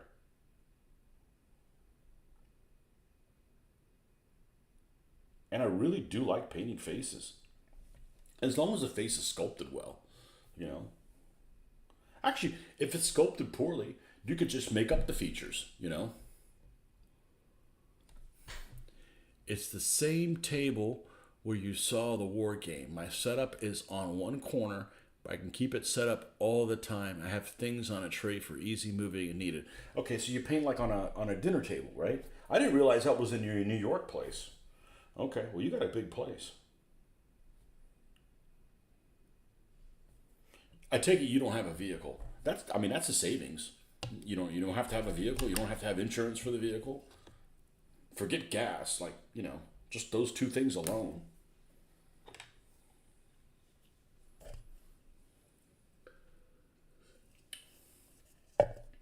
Yeah, when I went to New York, it's like they were paying. There was basically mortgages. The price of a mortgage was like monthly parking. Like, yeah, I wouldn't have a car either. No, it's small, 1,000 square feet. What was the size of my first condo? That's not too small. That's not too small. We got a lot of waste. This house is huge. It's not that much square feet. It's the same square feet as the other house, but it's got the great room is just massive. It's like you feel really small there because the square footage doesn't take into effect like airspace. And I'm used to living in a house that's 8 foot tall, and this one has, I don't know how tall this roof is, but it's absurd. 12. I don't know what it is. You feel like an ant. Now I've gotten used to it because the human body accommodates, but when you go to a high roof place, it just seems so much bigger, even though it isn't. No car. Insurance is more expensive as well. Yeah. Yeah, and I suspect that the only advantage that having a car would be if like you want to go to from point A to point B, and it's raining cats and dogs, and that would suck.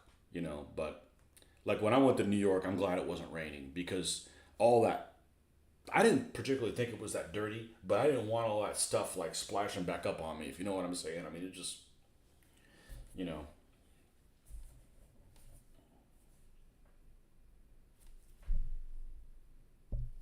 Or if you want to go somewhere and not smell pot, man, everywhere I went, that's all it was. It was the stank du jour was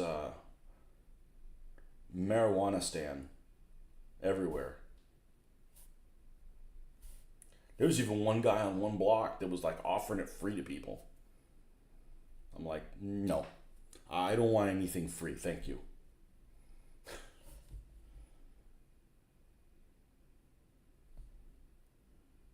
Thank you, no thank you. Is that like sorry, not sorry? I don't think you can say that in Canada, right? Sorry, not sorry. They'll kick you out.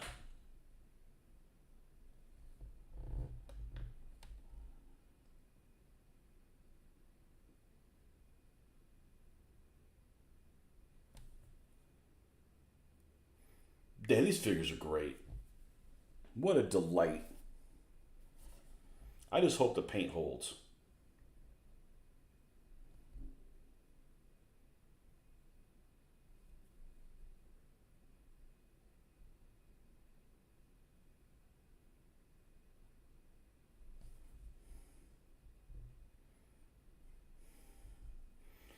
This guy's animated dude. Oh, you want a toothpick, Nazi? Take one of these.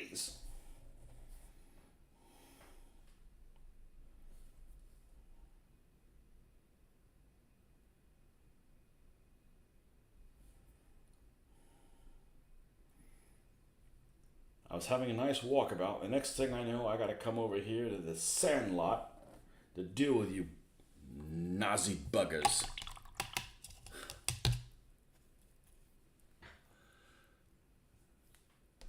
Just to let you know. Oh no, I'm good for a while. I'm good for a while. Let me get overwhelmed. It's the same thing. I took exactly the same tack that I did when I was doing ancients. I'm gonna paint the supposedly boring guys first, right? Because the DAC are gonna be like an olive green this and a tan this, and not. I don't want it to be well. You'll see what I do. It'll but not tremendously distinct, but different. So that's going to take care of itself on its own. But these guys could be just as interesting. There's no reason that these guys aren't just as interesting. So it was like I like taking things that are supposedly boringish, and give them a lot of personality. It's pretty empowering. Heavy rain sucks because it can flood the drains and you end up with ponds at the crosswalk corners. Ugh. Yeah. Yeah, but at least you get to wear snow boots with the snow. Did an inventory on your New York City unpainted figures yesterday. Any guesses on total? Well, I have a lot. And I have no repeat figures in my lead. Or very few. I don't even know what I have. I hope it's not over 1,000. I don't have over 1,000. I do if we're talking about 15 mil. I've got an absurd amount of 15 millimeter stuff. I don't know what I have. If I put them in a box, I can't pick the box up. But that's all lead. I literally can't pick the box up. Or maybe I can, but I'd never be able to pick up anything else. My balls will stay on the ground. I don't know. It's super heavy, the 15s. The 20s isn't that much. I don't know. I'm gonna go with 1,000. 2,000. I'm not surprised. Well, you buy a box of them and you get 50. So you say you bought like 10 boxes, now you got 500. And in Virginia, 5,500. Oh man, that's a lot.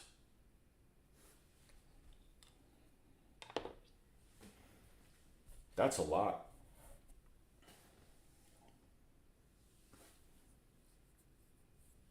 Anything you don't have in plastic?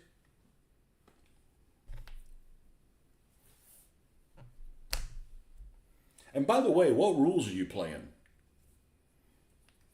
What rules when you put those games together? What rules are you putzing around with?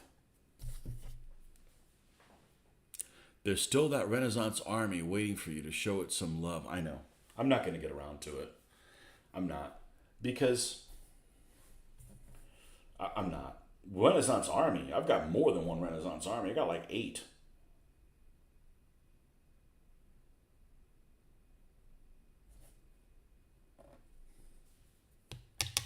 It means I can't do that and this at the same time. That's the reality. It's not that I'm not interested in that. It's that I can't do both. I'm not opposed to going back and doing it, but then, I'm making my own thing. I'm doing whatever the fuck I want. Because that's what's going to keep me painting. So.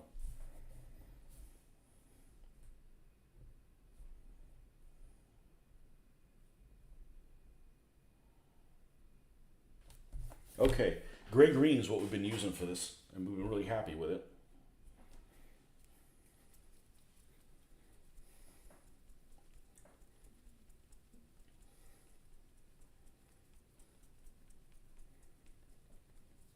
I mean, there's lots of stuff I would do, but I got to realize, okay, look how much I'm not willing to cut corners and paint them quicker and make them, dip and stuff to get more things done because more isn't better. I want to do things the best I can do them and then move them on. And if it means I get less things done, I get less things done, but I'm happy with how they turn out.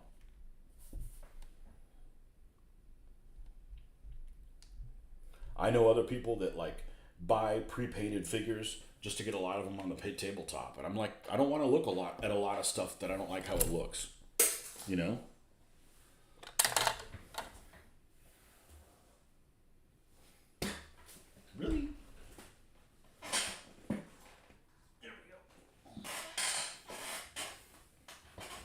Yeah, I got like 8 Renaissance armies: Spanish, Dutch, French Catholic.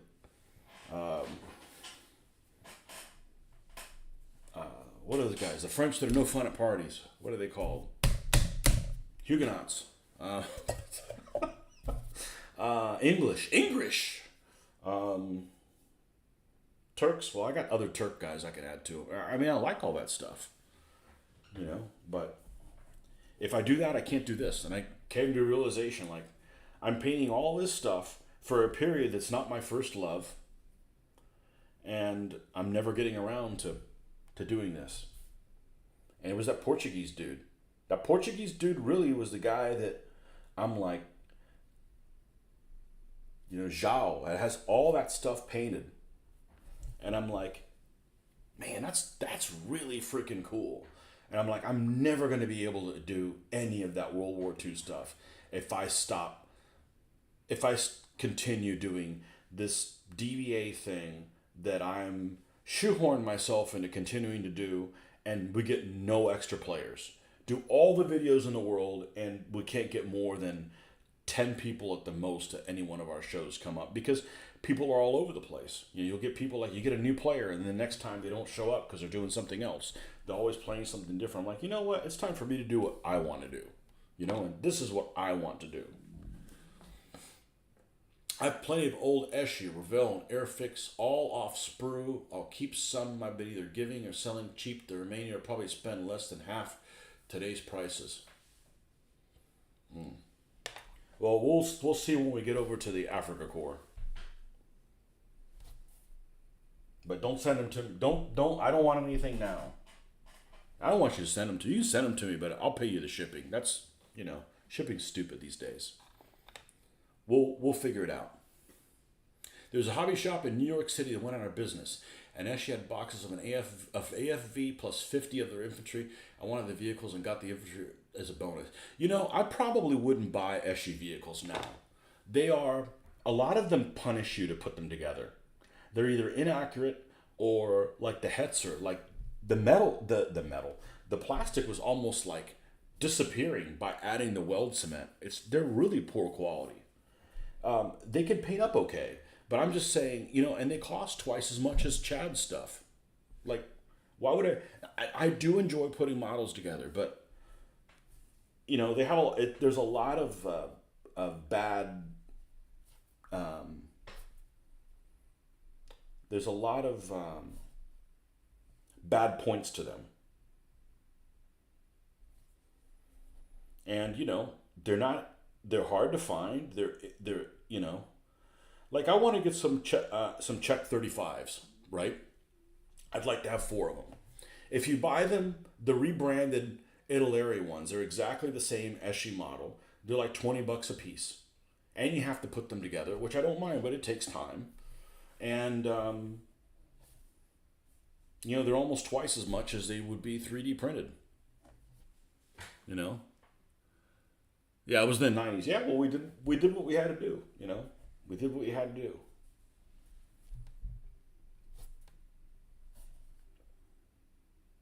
But I can tell you something I'll never do. I will never put Zimmerit myself on a model. Because if I need Zimmerit on something that bad, just buy something 3D printed with already Zimmerit on it. Or that is ridiculous. I can't think of anything I would like to do less than to do Zimmerit.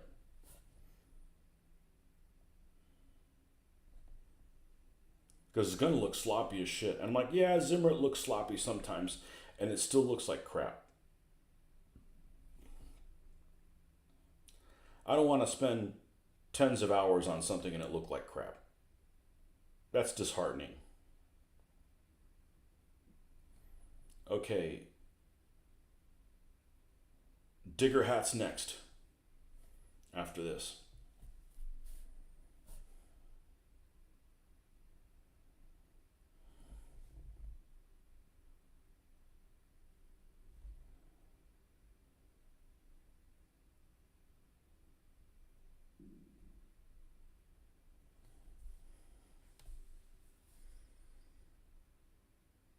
Decided the same for the Fujimi Elephant. And it's 176 scale. You know, the only reason to have all those T-34s 176 scales, they were like $5 a piece.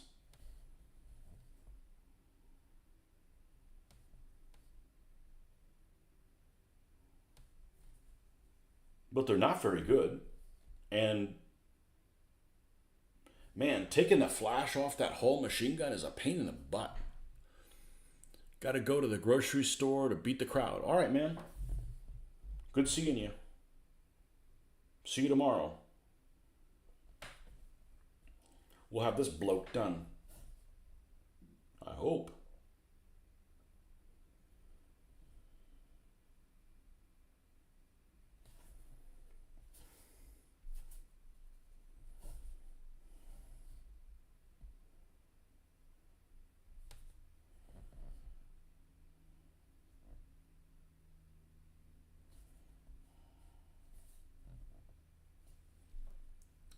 I hope so, or something went wrong. And we're starting to get into the weather now, being able to go outside and hang out on the porch.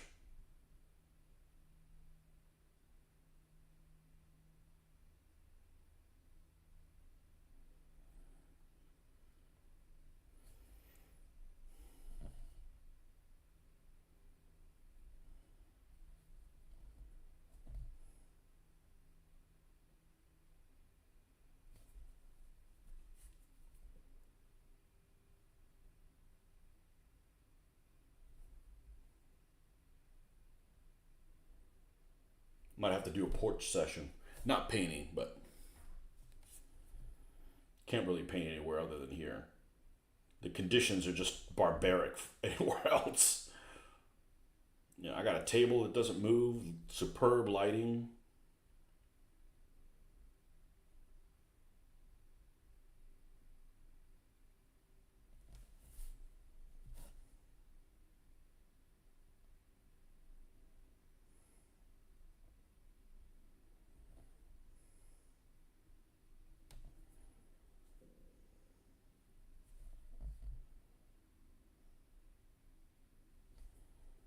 Yeah, you got that many figures. You're not going to go and switch to, I'm going to do 28 millimeter. Like, even with the amount of stuff that I have, like, I'm not going to switch scales. I mean, if I had to start over, I might have done 15s because there's a lot of variety in 15s now.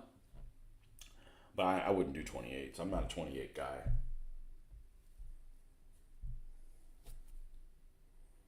I didn't grow up playing any 28 millimeter games. D&D or Warhammer, none of that stuff. I mean, if you grew up playing that stuff, I totally understand the tie-in of that scale because it makes sense, but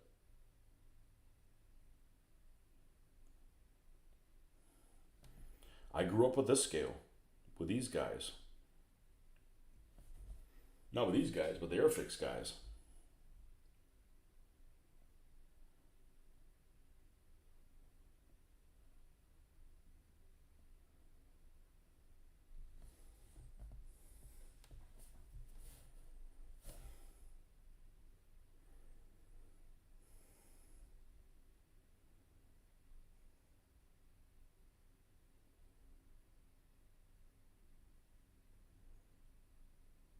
Well, I got that concertina wire that I got about a couple months ago that I haven't done anything with.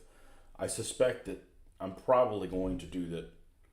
The desert's probably going to push me into doing some stands of it. And instead of it being rolled, I'm probably going to do it the way they do it in the desert with the, the posts and the lines that crisscross in between it.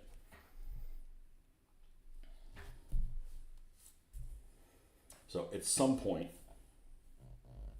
and I haven't figured out how I'm going to do it yet, but I'm sure that I'll put way too much thought in doing it before I do it, so that I'm not unhappy. So that I'm not unhappy the way it turns out. But that's coming up because that just adds another type of terrain for the desert that's that needs it, that's lacking.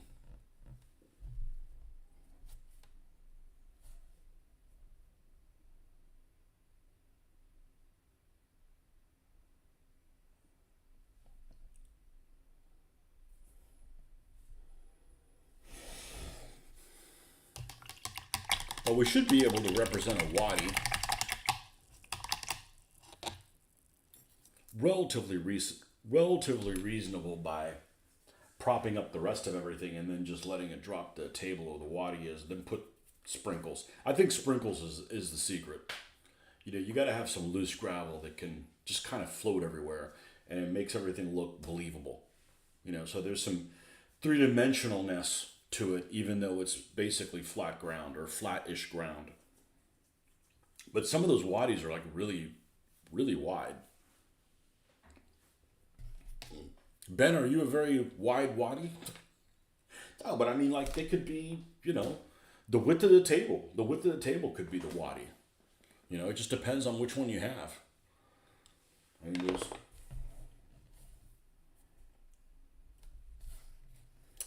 I gotta use a little boy's room. I'll be right back.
You are indeed.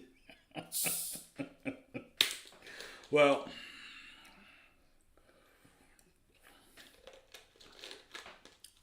hopefully you're more moisturized than a regular wadi. That's a wadi very crumb. I was looking at some pictures of wadis and they had like black rocks, like you know, it wasn't like desert colored rocks. It was like, well, I mean, they are desert colored rocks, otherwise it wouldn't be there. But I mean, they were like dark colored, almost like a Panzer gray type thing.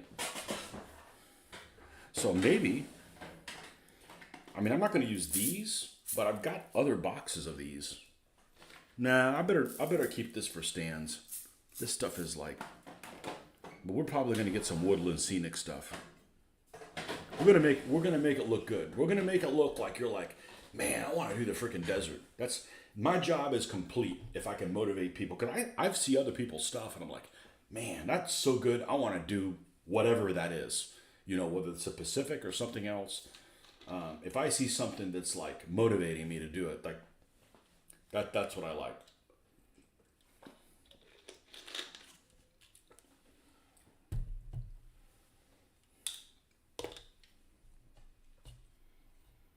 Man, this thing looks good. Well, we need to redo that. I'm going to redo that cruiser. I'm going to do that cruiser Mark IV that I got 3D printed. I'm not really happy with how it looks. It could be better.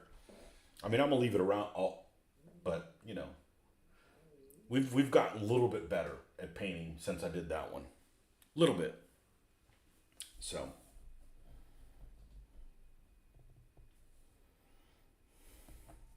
what do you people in Britain think of Australians? You think, oh, those guys are a bunch of convicts? Or obviously, just at some point, yeah. I mean, you know,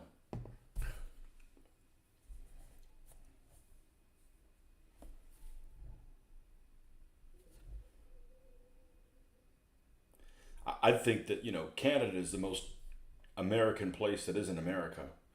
And I think Australia would probably be number two. Gotta be.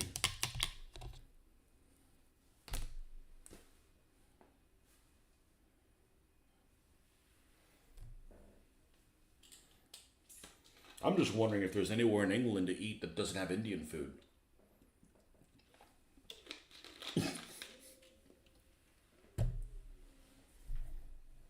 All right, digger hats next. For that, we need English uniform.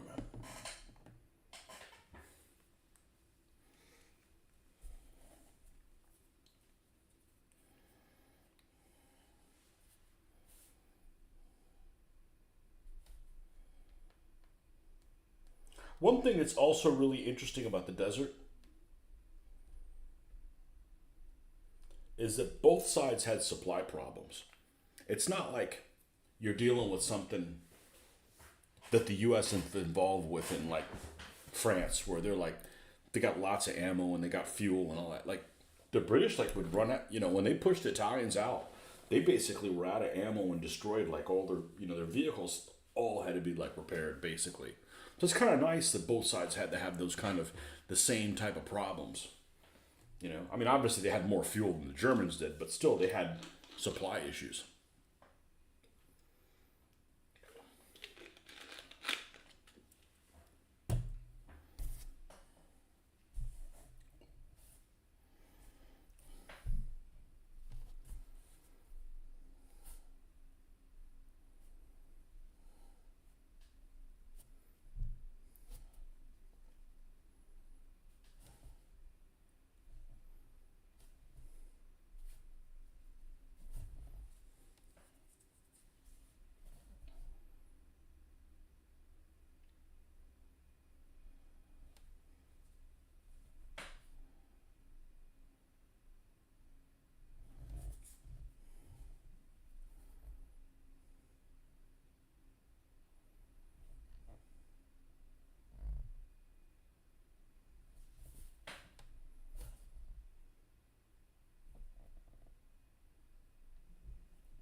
What do you think that rank of that soldier should be that has the pistol from Airfix?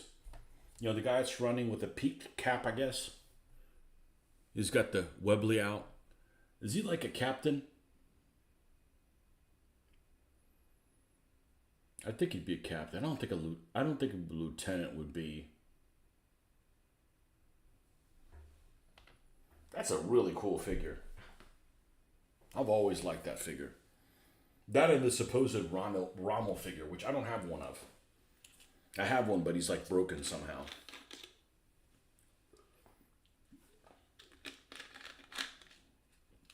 The guy waving with that guy belongs on a gun crew. There's a thread in the World War II section for Lead Adventure called At the Frontline World War II and 20 millimeter that you will really enjoy. Okay, I know what the Lead Adventure forum is. That site's too difficult to post pictures. And there's good stuff on there. As a matter of fact, one of my friends posts on there tremendously, and he doesn't do Facebook. Okay, World War II section, Lead Adventure. Okay, so we're gonna Lead. I can never remember what the name of that place is. What that place is. I've posted on there before. I don't remember what it was about. Lead Adventure forum, and it's called At the Frontline World War II. At the Frontline World War II in 20 mil. Why doesn't it say the one true scale?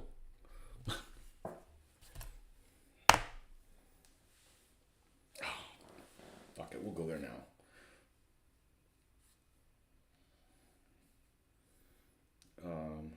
Lead Adventure forum. I don't remember what my password is. I'm the world's worst about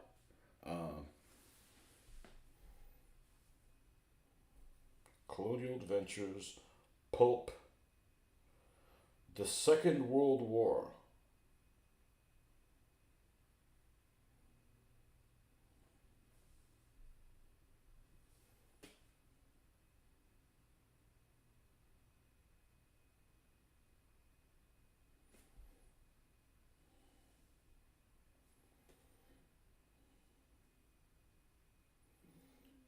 World War II.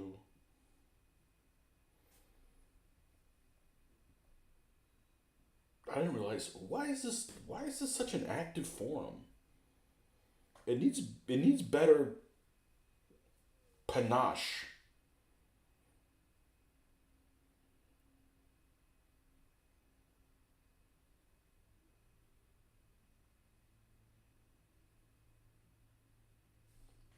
What's it called? The front line World War II at the front line. I'll just do search for at the front line.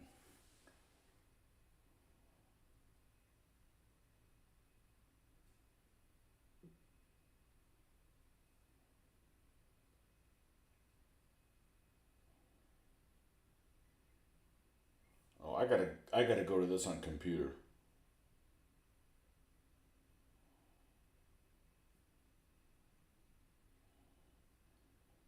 All right, well I wrote it down, so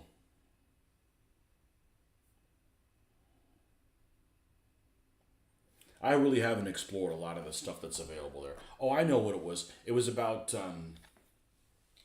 when I was thinking of doing that Afghanistan with the Russians and the Brits, Victorian Afghanistan.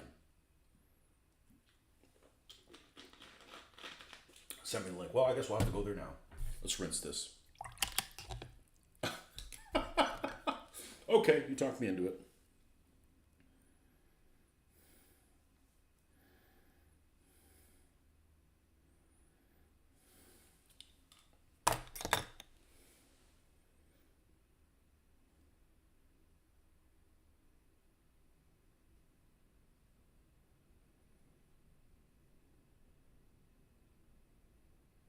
Ooh, there's some crooked spiders they can show on here.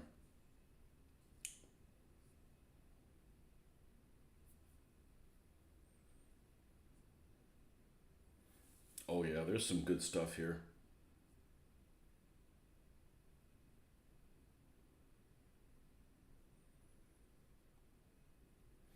This looks like what's his stuff? What's his face's stuff?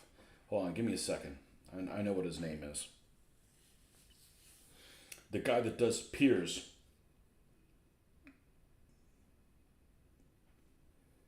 I have very few AB figures. They're just hard to get.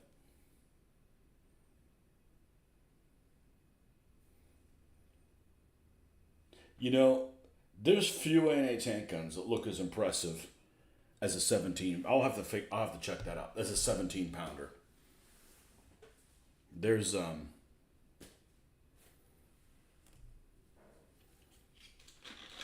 yeah, once I discovered Facebook, I pretty much don't do stuff on boards because Facebook gives you it makes it real easy for people to interact with each other and post photos and do other things. Not like you have to go to a hosting site and if you try to post something on like Fanaticus or if you try to post something on like the miniatures page, it's just like a nightmare. There used to be like free hosting, but now there isn't anymore. You know? And yeah. I'll have to check that out.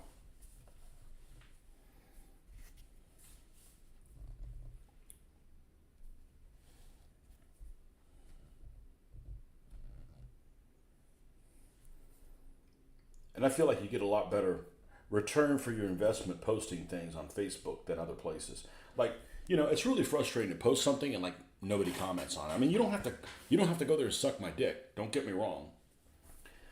It just, you got to have some kind of interaction. Like, okay, you got to feel like it's doing some good to somebody to keep doing it. You know, because ultimately, I don't really care that other people don't like what it looks like. I mean, obviously, don't want to be rude, but I gotta be happy with it. But you gotta like, if you're going through all the effort of posting it, like somebody needs to be watching it. Otherwise, like, why are you doing all this? You know,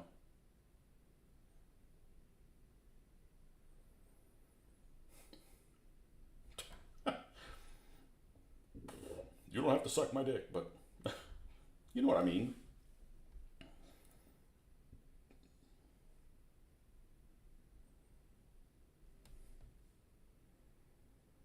It it really is a thrill to paint plastic figures because a lot of people were like, including myself, was like, ah, I can't be bothered with that. Well, you're missing out on many things that are available there.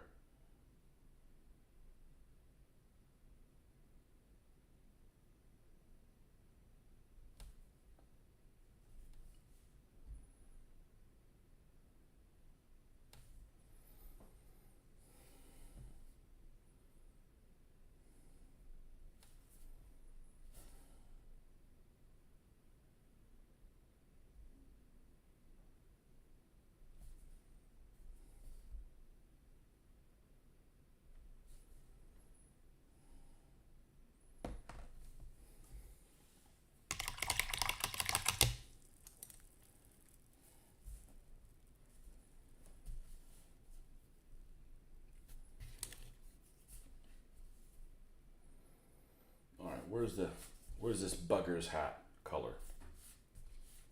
There it is.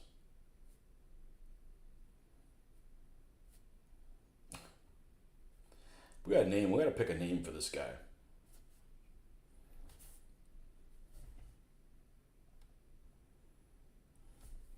Maybe we'll make him genders and start making the gender jokes. He's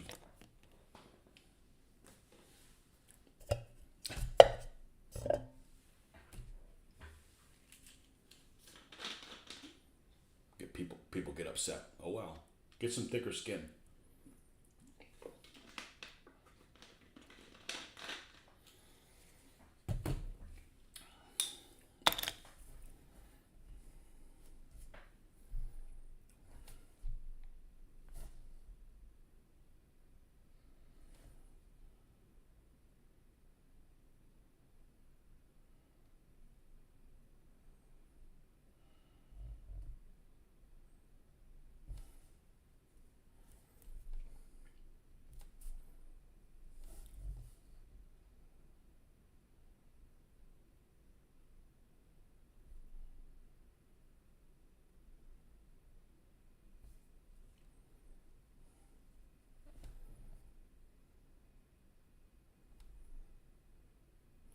Did Australians say crikey in the 1940s? I suspect they did not. But that's just a total guess.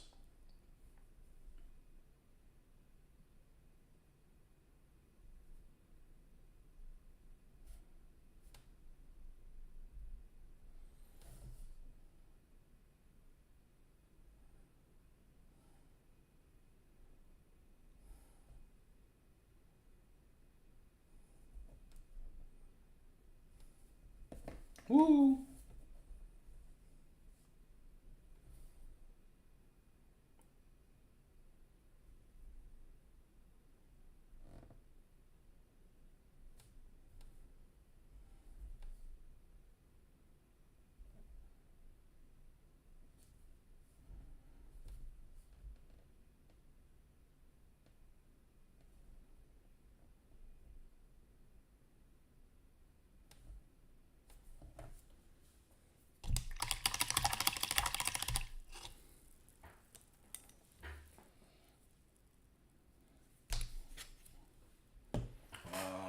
I believe we're using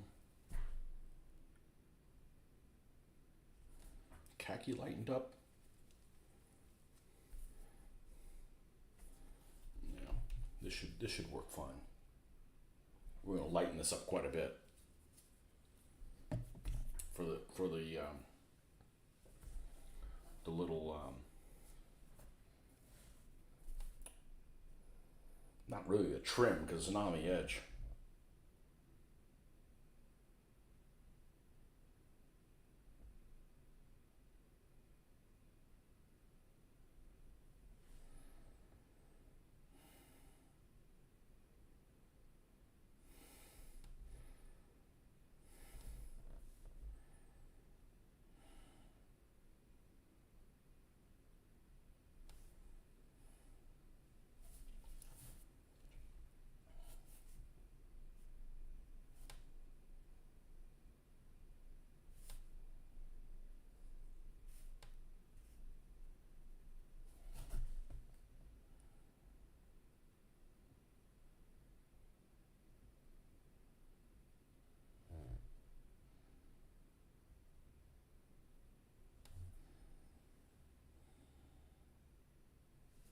Nice.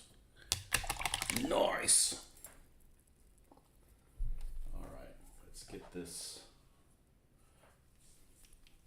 Iron Warriors.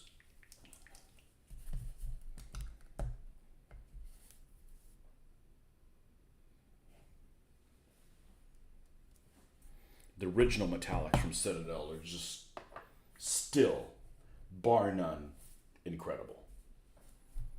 And I've got some of the super shiny one. But old chainmail died many years ago.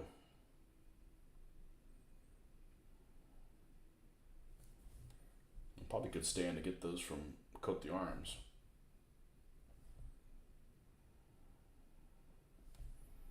But those are some fine metallics in my opinion.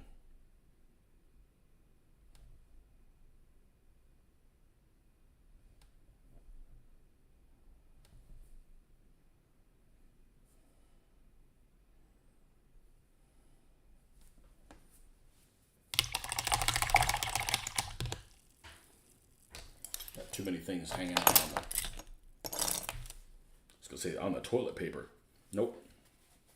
On the paper towel.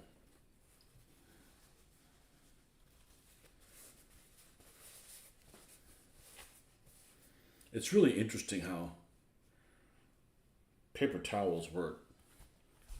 I had a spill in my car many years ago where I had gotten a soda from the fast food place, and had a little pinprick crack in it. And I have a cup holder, and I'll be damned if the thing didn't fill up the whole thing to the brim. So I've got this cup holder that's full of soda. Thank goodness it's diet, so it's not like sticky. In this cup holder, like I don't know, 4 inches or whatever. I had like napkins and stuff like that in the car. And man, napkins don't soak up anything. You take a couple paper towels and just like, it's like a sponge, Again, it must be one of those things with a microscope. You get in with a microscope and oh, they got all these little cells and they can each hold more water or something like that. But it's dramatic. It's dramatic, the difference between a paper towel and a napkin.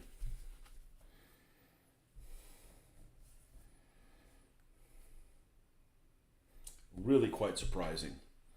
All right, this is the color that we've been using for the water bottle, canteen.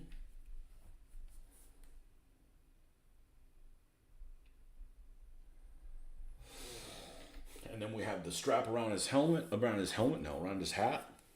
and his socks and shoes, and we're done with them. And now we got a crew that can go with the universal carrier. Technically, I could go and paint some eye ties now. Have somebody to shoot at them. But nah, we're going to keep going with the Commonwealth guys. Keep going with the wealthies.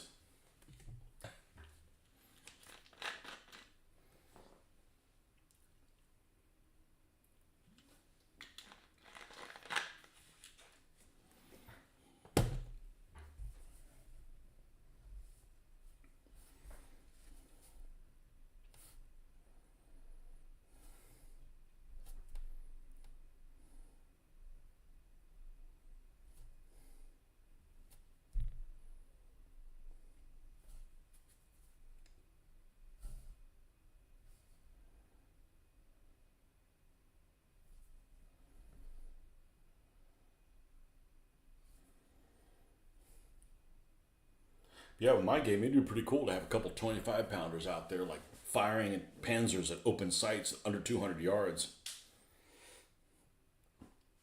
That'd be pretty cool.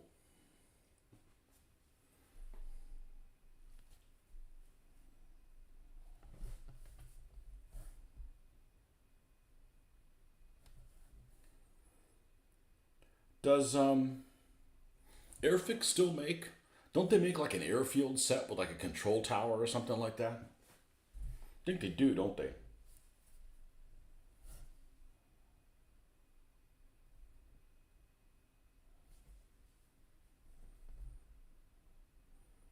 And there's some video game, like a first-person shooter game or something like that, I forget which one it was. I don't know whether it's Battlefield 1, which. Battlefield 1? No, no, no, no. Well, actually, I don't know which one it is. One of them that ends up having like there's like a board or that you can download that's for their Sears A airfield.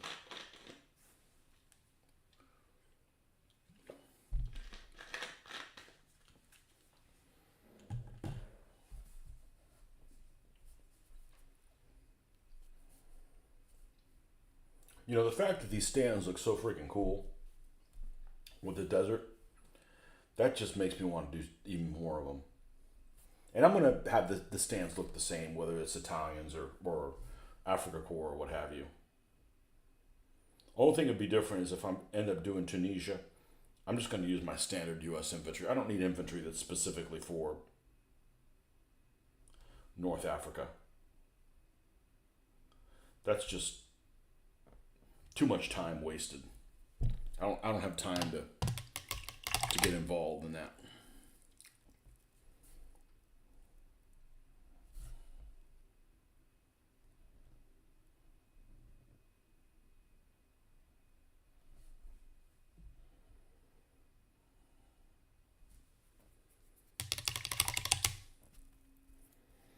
All right.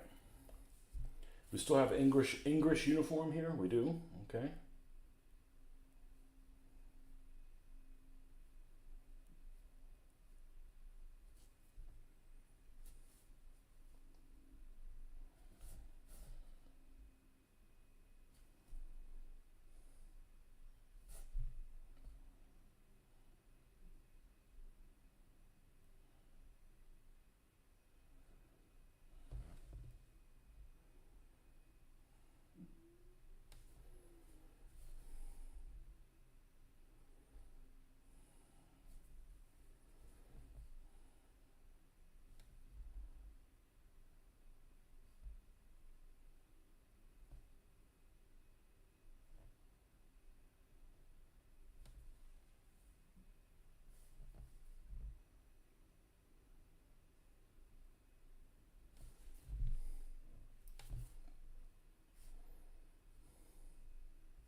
But I do think the next time I do vehicles, I need to kind of. It's hard to find stuff on that sheet. I think I need to make my own sheet up with just the pertinent things for the vehicles. And it may be one of those that it needs more differentiations between ranges and stuff. You know, because all it has is like short, effective, and like long.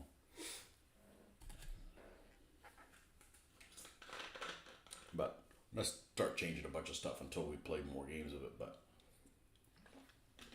I definitely need to make my own vehicle sheets because you don't need this huge piece of paper just for one vehicle. There's lots of empty space and there's lots of information on there you don't necessarily need. Oh, it was kind of interesting to find out that the tonnage actually has a tie-in. Like, why does it tell you how many tons it is? Well, it's internal hits.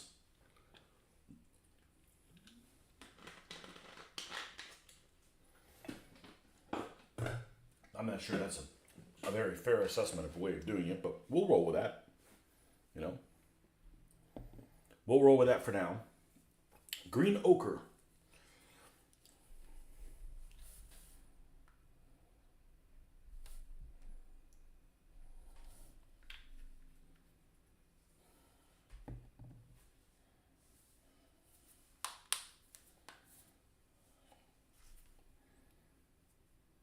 Well, I'm glad I'm not tied in by like having to play World of Warships or something like that every morning. That's annoying when you got something you're trying to unlock or something like, I don't even want to do this, but I don't want to miss out on this free whatever. That's how they get you. Well, they don't get me to spend more money on it. So that doesn't work on it. I don't spend any money on those games, but it does take my attention away from doing this. If I've got to like, oh well, I got to go sink however many ships today, so I make sure they don't miss the cutoff for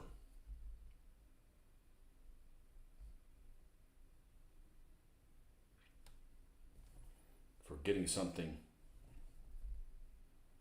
on there.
All right, we need to do the strap on the cat as well, and I'm fine with using this color for it.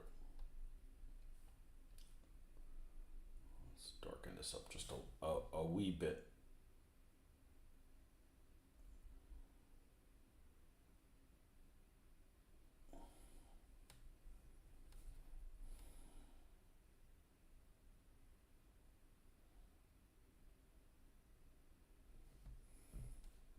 And let's lighten this up with just a tiny little bit of white. White.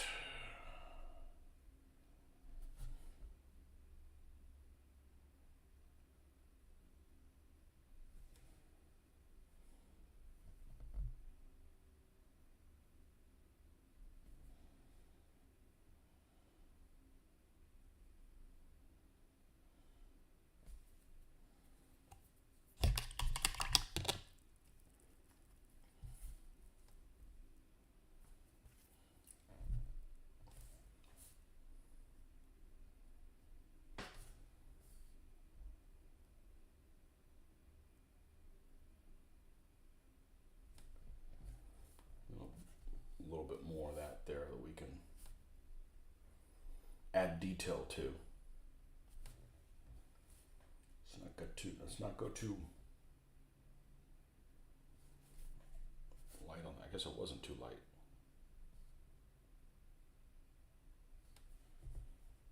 On the shoes.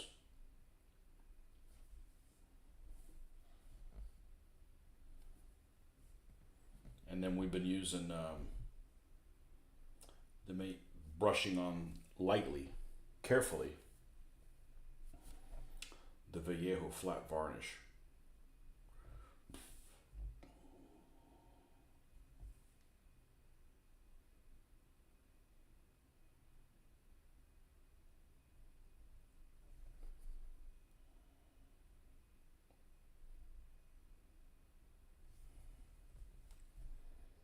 Okay, we got that little bit there, so let's go ahead and pull that.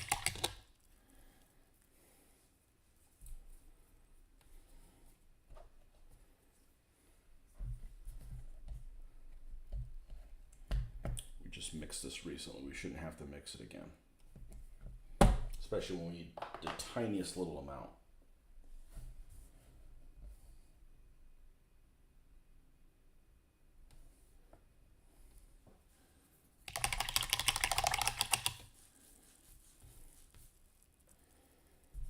Oh, let's not forget the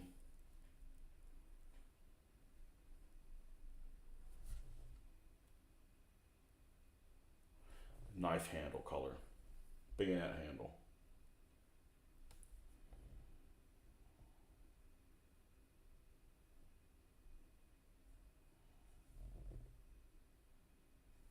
Yeah, I'm gonna clean up his. This is khaki, right? Yeah, we're gonna clean up his shorts a little bit. It's like I didn't have them going all the way where they needed to go.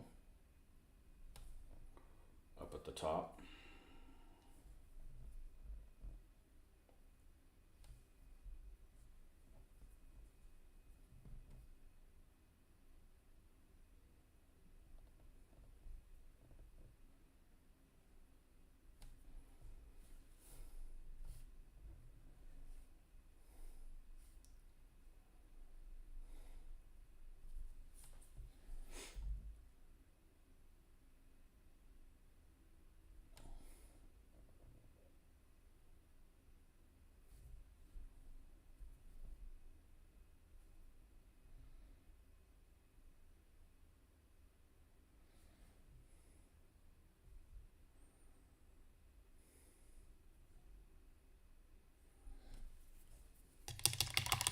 And the shirt, we ended up using sand. Nope, we ended up using this bone color.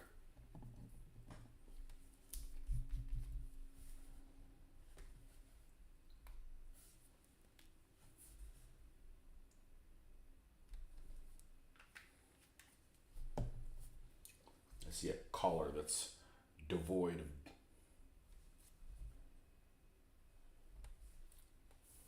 of color here.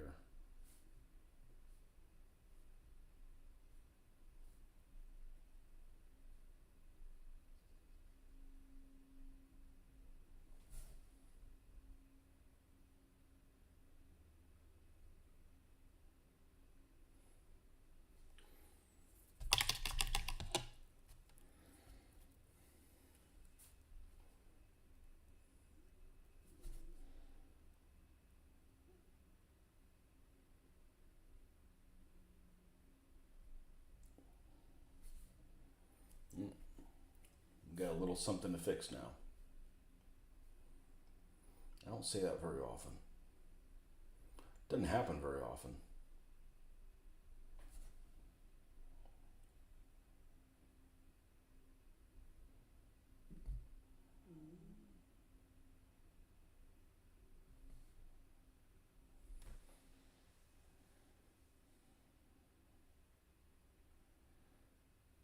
Okay. Got this digger done. Digger done. All right, let's see who this bloke is going to be.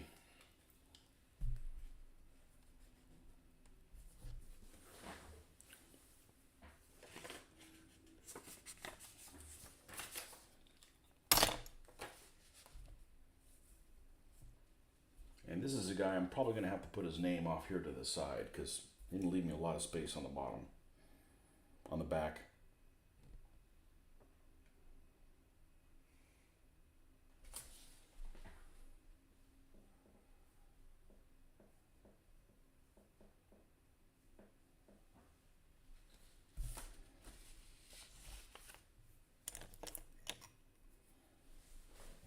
Well, we said we were going to make them genders. Let's make them genders.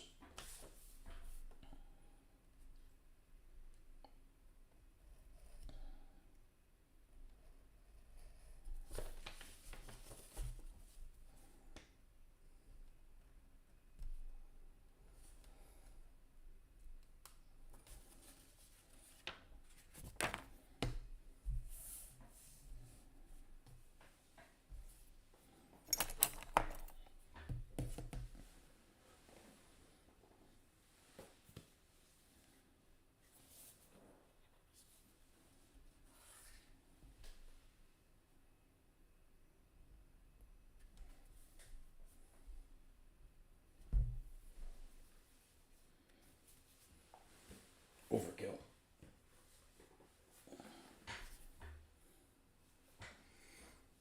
Go for it, man. How you doing? How you been?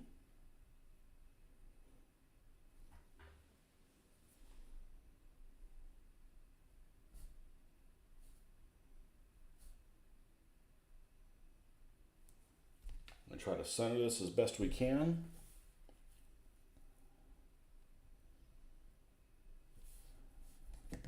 And take a little piece of paper towel.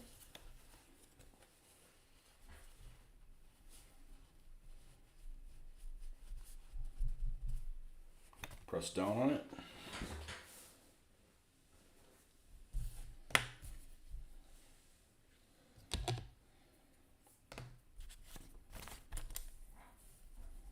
Let's trim this up. Don't need that extra space there.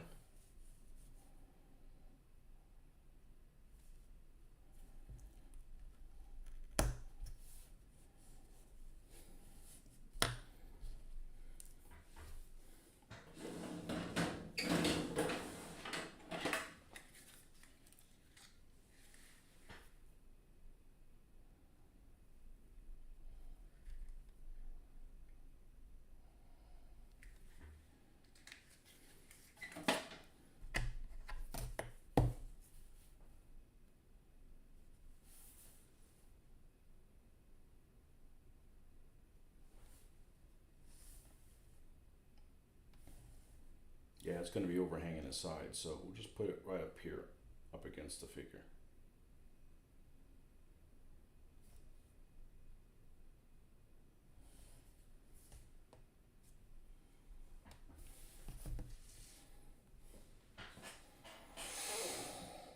I'll let that to dry a little bit, and then we'll put the goop on the base.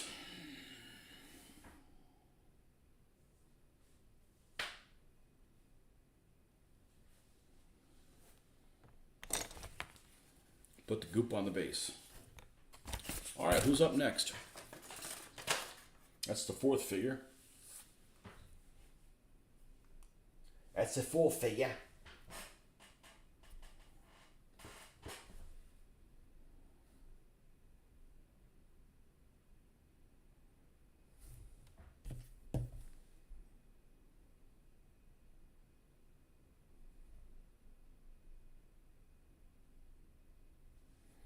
Take this fuzzy bits that survived.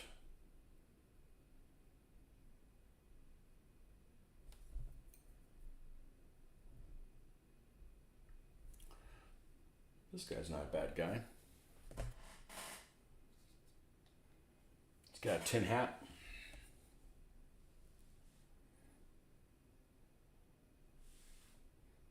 He's from the Australian set, but he can go both ways.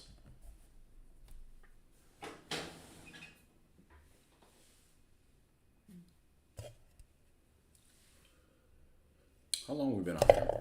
Let's see. Almost 3 hours.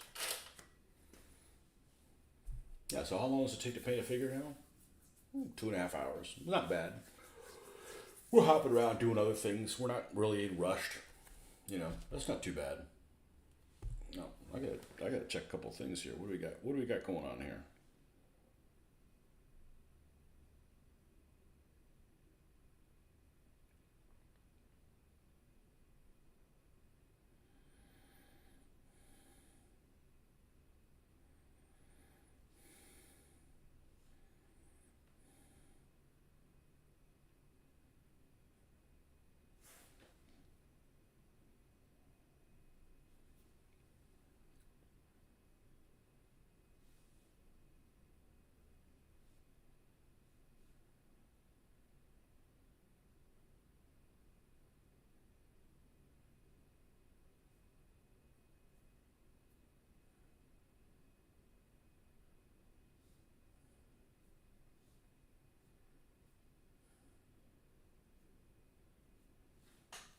Okay, so while this is drying,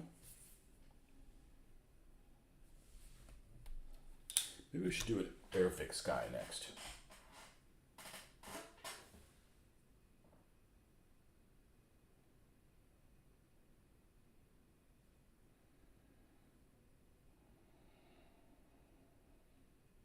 An Airfix lad.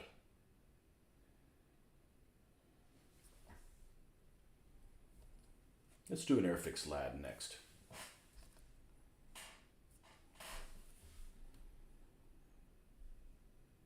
This guy will work. Now this is a guy that'll go, he'll do regular Commonwealth stuff as well, so.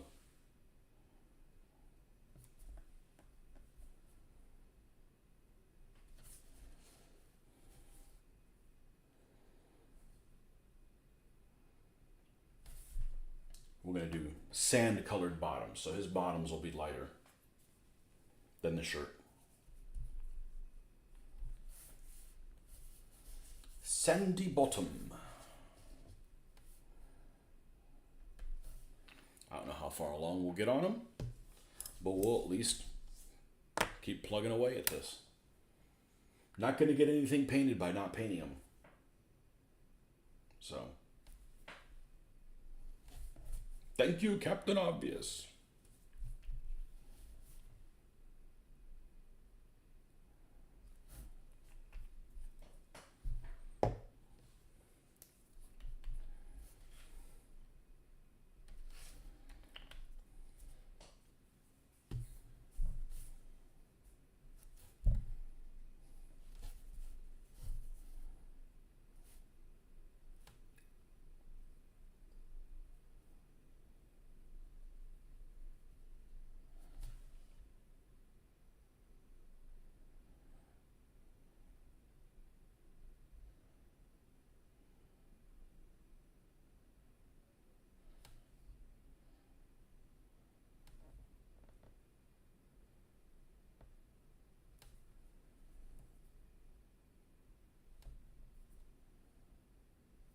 Oh, I just saw Fuzzy.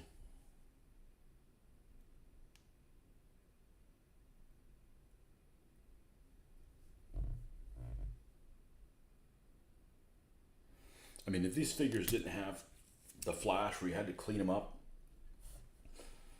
yeah, plastic figures would be great.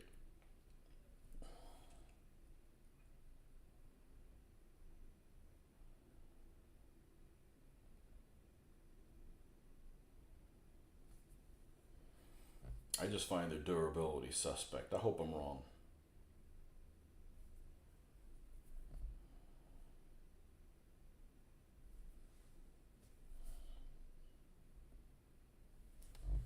Okay. Let's brighten this up a little bit.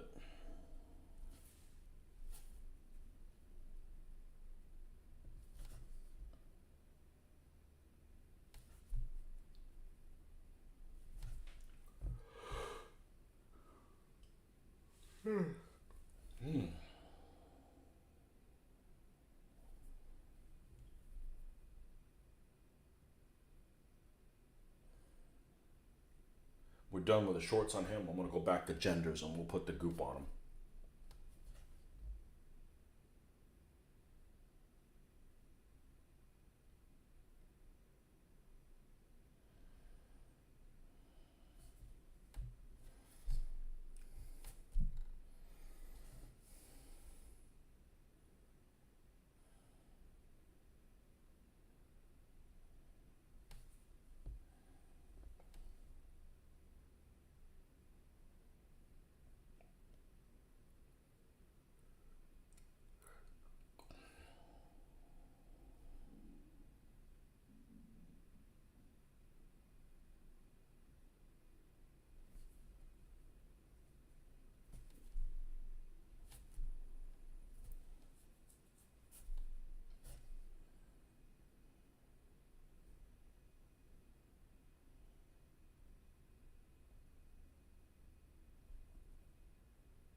shorts up a little more.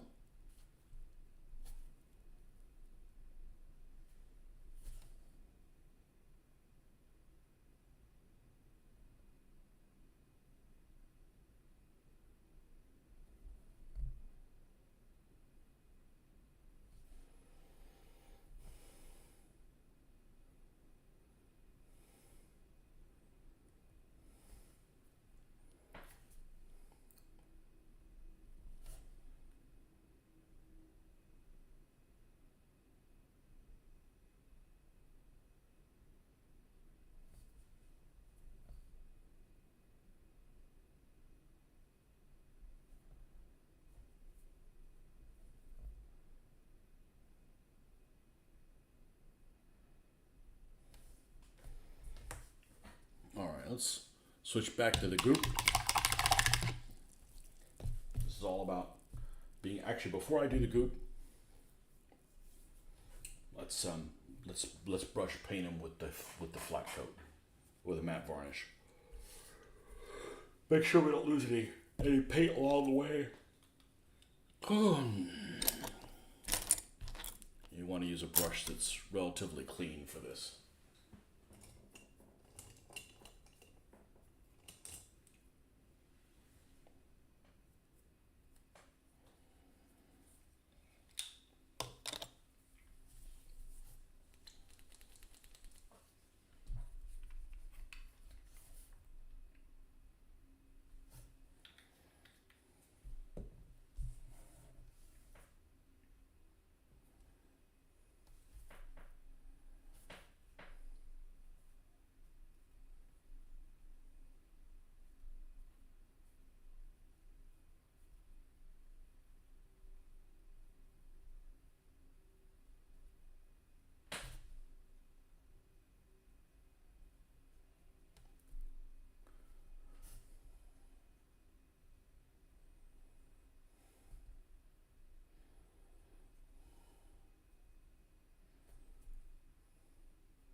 This brush was clean enough. Let's get all this stuff off of it before we decide to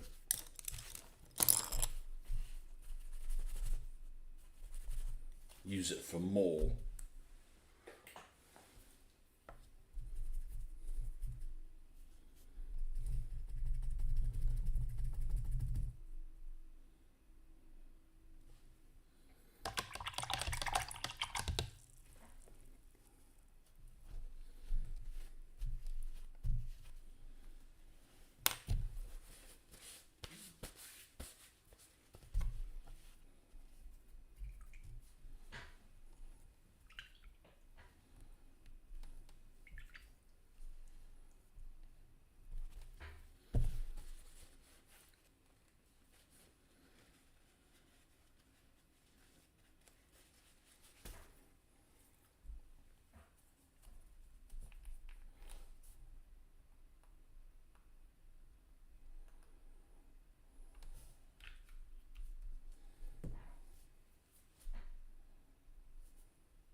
Just to be safe.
Now he can dry until we get our goop on. I'm going to go ahead and stop for this morning. We want him down here like 3 hours. And we'll be back later this weekend for sure to continue working on this, on the fifth guy. All right, folks, thanks for stopping by. We'll see you guys on the next one. Bye-bye.